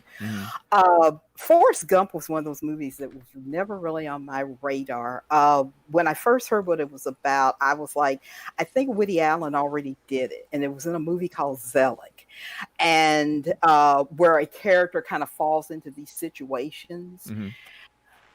And I was like, I liked Zelig. I still like Zelig. And so I didn't see Forrest Gump until later. But I think the thing that really ticked me off was that it went up against Pulp Fiction and Shawshank Redemption. And somehow pulled it off. And my mother, I remember her saying, do you keep hearing them compare Forrest Gump to Ronald Reagan, who was just coming off his presidency? And I said, what? And she said, I keep hearing the people in Hollywood saying, oh, Forrest Gump and Ronald Reagan are so much alike. And then we both kind of clicked on it. They both felt Forrest Gump and Ronald Reagan were kind of falling into situations that they actually had no control over.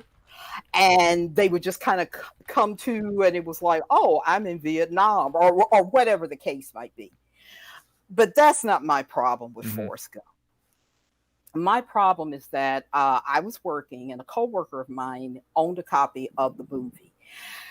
And I was saying, me and a couple of others, we were talking about how much we loved Pulp Fiction, how much we loved Shawshank.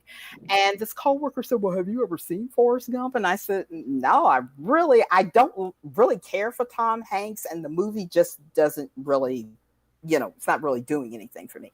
And he said, well, I have a copy. I can lend it to you. And I said, oh, okay, sure. I'll watch it this weekend while I'm off. So I looked at it, and it was like, it was an okay movie, but it wasn't like I was just like, oh my God, this is just, it's shaking me up. It's opened my eyes. So I took it back to him, and he said, well, how did you like it? And I said, well, it was okay. It was okay, All right. Well, a few months later, and I'll just say his name was Paul.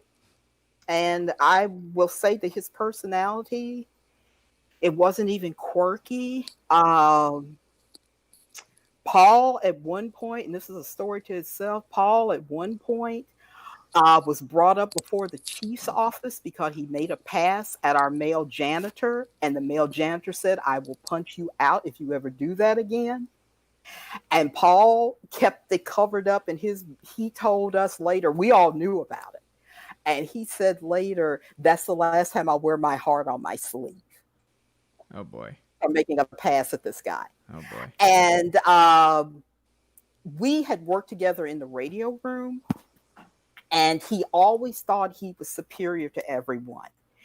And even when we were in the crime scene unit together, even though I outranked him as far as seniority in the unit, he still acted like we're still in the radio room. But anyway, back to my point. A few months down the road, Paul says, you never did give me back my copy of Forrest Gump. I said, Paul, what are you talking about? Yeah, I gave you your copy back. I told you it was an okay movie. He said, no, you never gave me my copy back. And people are looking at him, other people are in the office, and they're looking at him like, no, if Tina gave you that movie back, she gave you that movie back. Okay, he starts spreading it around the department that he lent me this movie and I never gave it back to him. So now he's ruining my reputation.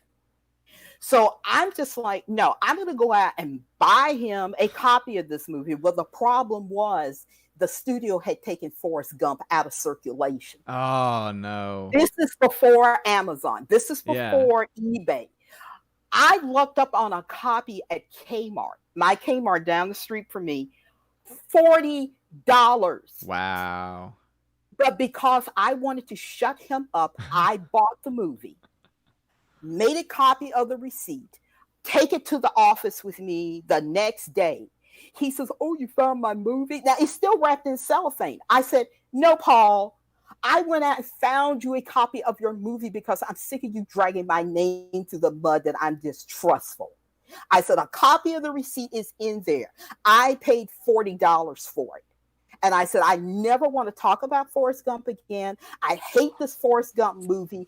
I never want to see it again. Wow. This is where you have pushed me. You have pushed me from the level of, it was okay to, I have a hatred for this freaking movie. Oh my goodness. Thanks to you. Okay. After that, another coworker of mine told me, Tina, Paul let something slip. And I said, what? He said, you know, he was moving. I said, yeah, I know he moved. He said, he slipped and said, I found 2 copies of Forrest Gump when I was packing up my stuff. He never gave me back that $40 and apologized to me. Oh my so goodness. As far as I'm concerned, Forrest Gump can go jumping up off a cliff somewhere. I to this day, it's just like when I hear Forrest Gump, I want to punch something. Oh no. Thank you, Paul. Thank you very much. Oh my gosh. Oh and no. I was in a video store. This is when Shawshank, Pulp Fiction, Forrest Gump all came out. Yeah. This guy's standing next to me.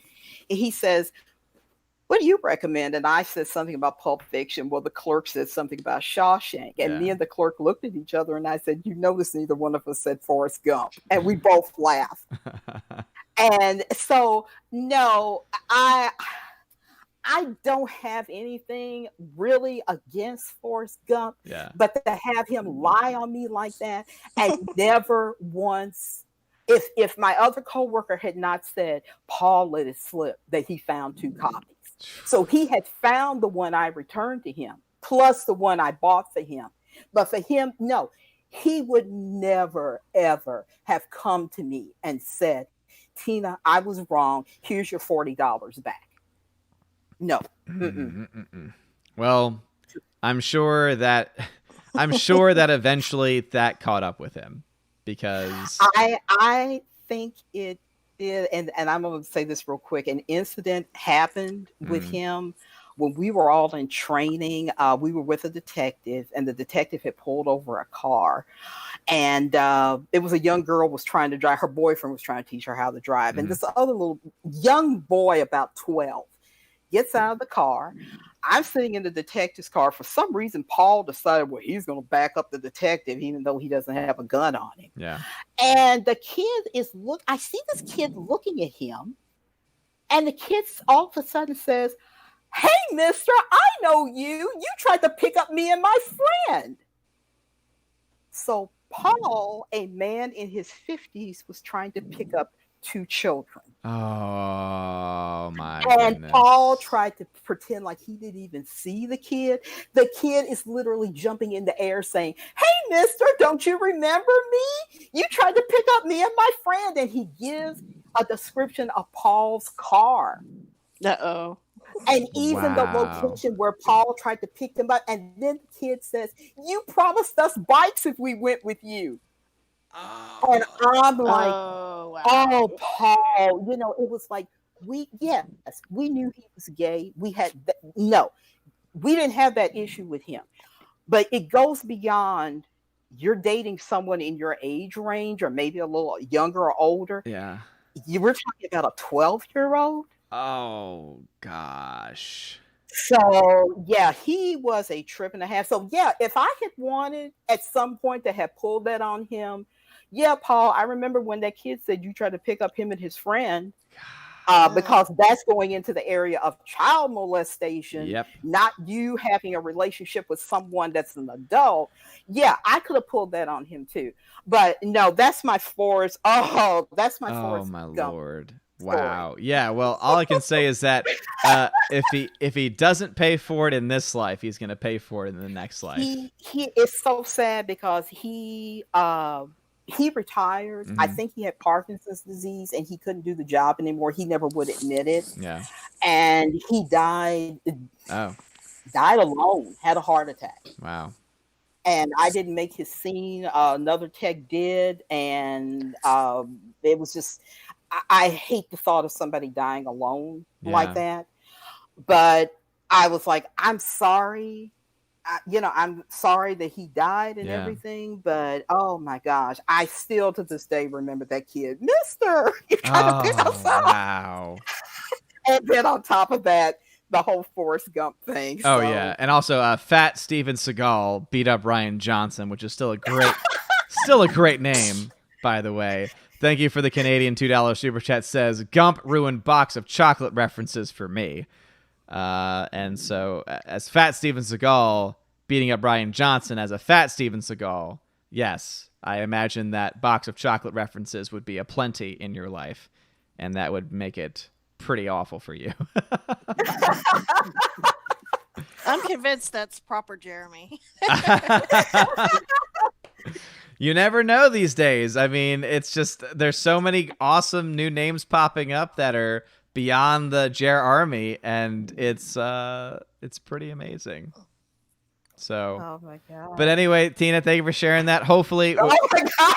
Hopefully, was it Hyprin? You said Hyprin X13? Hyprin, because I was just like, I promised you I was going to tell you the story, and then you have to. All right. Well, he can. So, because this one will be live, like all the other ones have been remaining live, and so next time, if he doesn't see it already, he can check out this stream and he can hear it for himself about Paul and the. I guess it was a cassette tape version or? Yeah, it was the VHS version, and I don't know what studio. Was it Universal? Man, $40. Because I know Robert Zemeckis was the director. Yeah. $40 for a VHS, Lord. Yeah, and I mean, because I was just like crestfallen when they said, "Oh, well, yeah, the studio has pulled. You'll be lucky you didn't find one," because I'm like, if I hadn't looked up on that copy, even as expensive it was, yeah, he was going to drag my name through the mud all over the department. And it was like, no, my name means everything to me. Oh, yeah. You're not going to do that. Yeah. It's Paramount. Paramount. Okay. Okay. Oh, wow. Well, nobody. Yeah. Nobody. Well, say on that note, nobody talk to me about Forrest Gump again. Yeah, let's say now you know you'll get the hammer if you mention anything. Do you have any strong feelings about Bachelor Party? No. About who? Bachelor Party. You know what? I liked Tom Hanks when he didn't become all super serious. You know, I liked him in Volunteers and Bachelor Party, and then he decided, oh no, I'm going to become an actor, and I'm like, oh no, I liked you back when you were doing Volunteers. Splash, yeah, big, fun stuff. Yeah.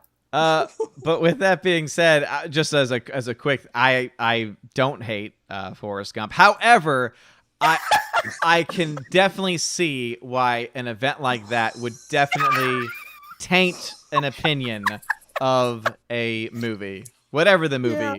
But it just in this case happened to be Forrest Gump. And before we wrap up, though, just to kind of give a little. Update on myself. So I put out a question on Twitter because obviously for those that follow physical media, Criterion, the Criterion Collection always has a half off sale every year around this time. And so a bunch of their stuff's on sale. And so I put out saying, hey, there's a double collection of Akira Kurosawa films, Yojimbo and Shinjuro, and it's available for $35. And I was like, hey, do you think that this is worth getting? And everyone's like, yes. How are you even asking that question? So I was very quickly picked that one up. And I also was able to pick up a couple for the Preservation Project. I talked to Tina behind the scenes because there were several Criterions that were available, and a couple of them I thought might be worthy of the Preservation Project. So one, of course, is In the Heat of the Night, the movie. So as you all know, I'm already working on the series. With season 1 I already have. But the movie itself, picking up Sidney Poitier, obviously starring in that movie. So that one I was able to get. And then also the film Showboat as well was on sale. And that one also has some things that could potentially be seen as problematic in modern era stuff. And the last of the Criterion Collection I was able to pick up was the Samurai Trilogy, which is directed by Hiroshi Inagaki, starring Koji Tsuruda, Toshiro Mifune, Tsuruda, etc. Yeah. But I've heard great things about the trilogy, and so I was able to pick that one up as well. So I've been picking up some physical media stuff. The Preservation Project so far has been going pretty well. If you want to follow to see, where I am with it and where things are as far as, what I've been able to grab and what I've been able to back up. Again, everything I've been putting on the website under the Preservation tab. I've just posted a link to that in the description. So I got tons of movies that have been backed up at this point. And in fact, I just finished yesterday a series called North and South, which was a mini series I had never heard of before. And so, it's great. Yeah, that's what I've heard. So I was able to actually get that one for pretty cheap. It was like $12 for the DVD for all of it. Nice. So all that stuff is backed up. And again, everything. And also all 4 seasons of Dinosaurs have now also been backed up and saved as well. Because there's obviously nothing, it seems, that can't be attacked at some point in time. But before we end officially, anyone on the panel have anything they want to say to finish off, or that they forgot, or that they remember?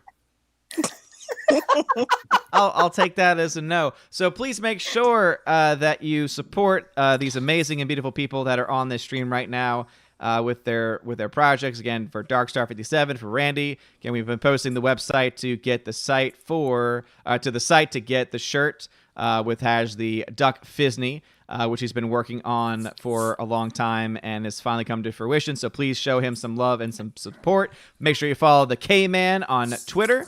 Posted a link to him and to his Twitter handle. Follow him for his music project and for his future endeavors. And also anyone on here. Again, Mr. Roy, obviously Tina, my Valkyrie, the Empress of the Universe, and Laura, waiting for Nerdrotic, is always, again, all of these people are great, solid people, worthy of following, worthy of supporting in any projects that they have going on for them right now. And seriously, to everyone that's on the panel right now, thank you so very much for being supportive of the channel, for donating not just your time but also your hard-earned cash as well. I mean, it just really does mean a lot, and it's just amazing still that 2 years on now with this channel that I'm still getting this kind of love and support. So thank y'all, seriously, everyone on here, and everyone also for watching the stream too. You guys seriously are rock stars. We've had a little over 50 people or so for most of the stream, which is very good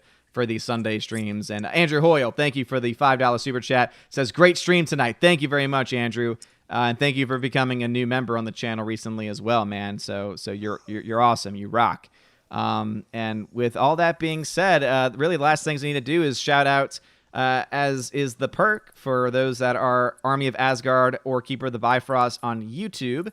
You get your name shouted out at the end of every live stream. So Eric K just became a member. That's why I've been seeing his name in green. So shout out to Eric K, Orange Chat Reviews, Bruce, Adam Avery, Latino Slants, Larry, the Bosco 2000, Twirly Wolf, Aiden Vickery, and Jace Doe. Thank y'all for being my YouTube members. And of course, my Patreon Subscribe Star members will be shouted out in the video at the end. But Once again, thank you so very much. Randy, Darkstar57, Mr. Roy, the K-Man, Tina, Laura waiting for Nerdrotic. Thank y'all for being on the stream today.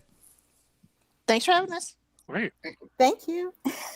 All right, you guys are all amazing and beautiful people. Make sure you also give some love to Stephanie B, my general, in the chat, because she's been doing a great job modding, posting links. Tina also has been pulling double duty, posting links as well. So shout out to them and for being awesome and amazing, beautiful people. Thanks to the members that have been here and to everyone else. You guys are awesome. This will stay up on the main channel throughout. I love you all so very much. Have a blessed Sunday. And tomorrow morning, we have our AMM of The Conversation. So if you've never seen The Conversation or you want to watch The Conversation with us tomorrow morning on the Welcome to Asgard channel, that'll be Monday. And I got my schedule for the week for school, and I'll update tomorrow morning what this week's schedule for streaming will be. But you guys are awesome. Love you guys. And as always, God bless. And now a huge shout out to all of my Patreon members. Albertus Magnus, Animation Commentator, Brian P., David Bobrizik, Dion, DivX, Enrique Evangelista, Father Christopher Miller, hail to you, Father, Frank the Tank and the Shawhan Wiener Dog Clan, Harold Francis, The Honker Chonker Funky Monkey, Inflamed Wood, Trap Productions, Jason Clark, Jacob Juice, Jeffrey Toon, Jonathan Carney, Kenneth Camille, Lady T, Laura Story, who is the modern Major General, Mad Mitch Dunaway, Mike Jackson, Mr. Peabody and his evil twin with the beautiful hair, Orange at Reviews, Outpost Dyer, Out of Step with Reality, Riff Magos, Rosetta Allen, Steve Glasker, Teresa Martin, Theodore Benton, Tina Bojan, The DJD Show, and Tina B. Thank you all for being my Patreon members, and a huge shout out to my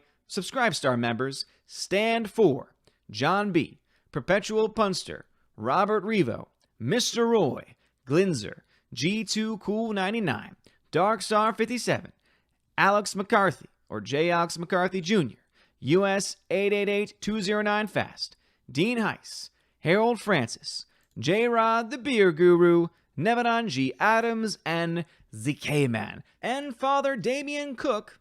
Thank you all so very much for being my Patreon and Subscribe Star members. Seriously, you are the wind beneath my wings. You help keep the lights on. You help support things like the giveaways for my $5 and up backers, and also allow me to do a lot of the extra stuff for the channel, including the exclusive OMB podcast that I do every couple of weeks with John, the Flick Pick of the Flick Pick channel. And yeah, thank you so much for your support.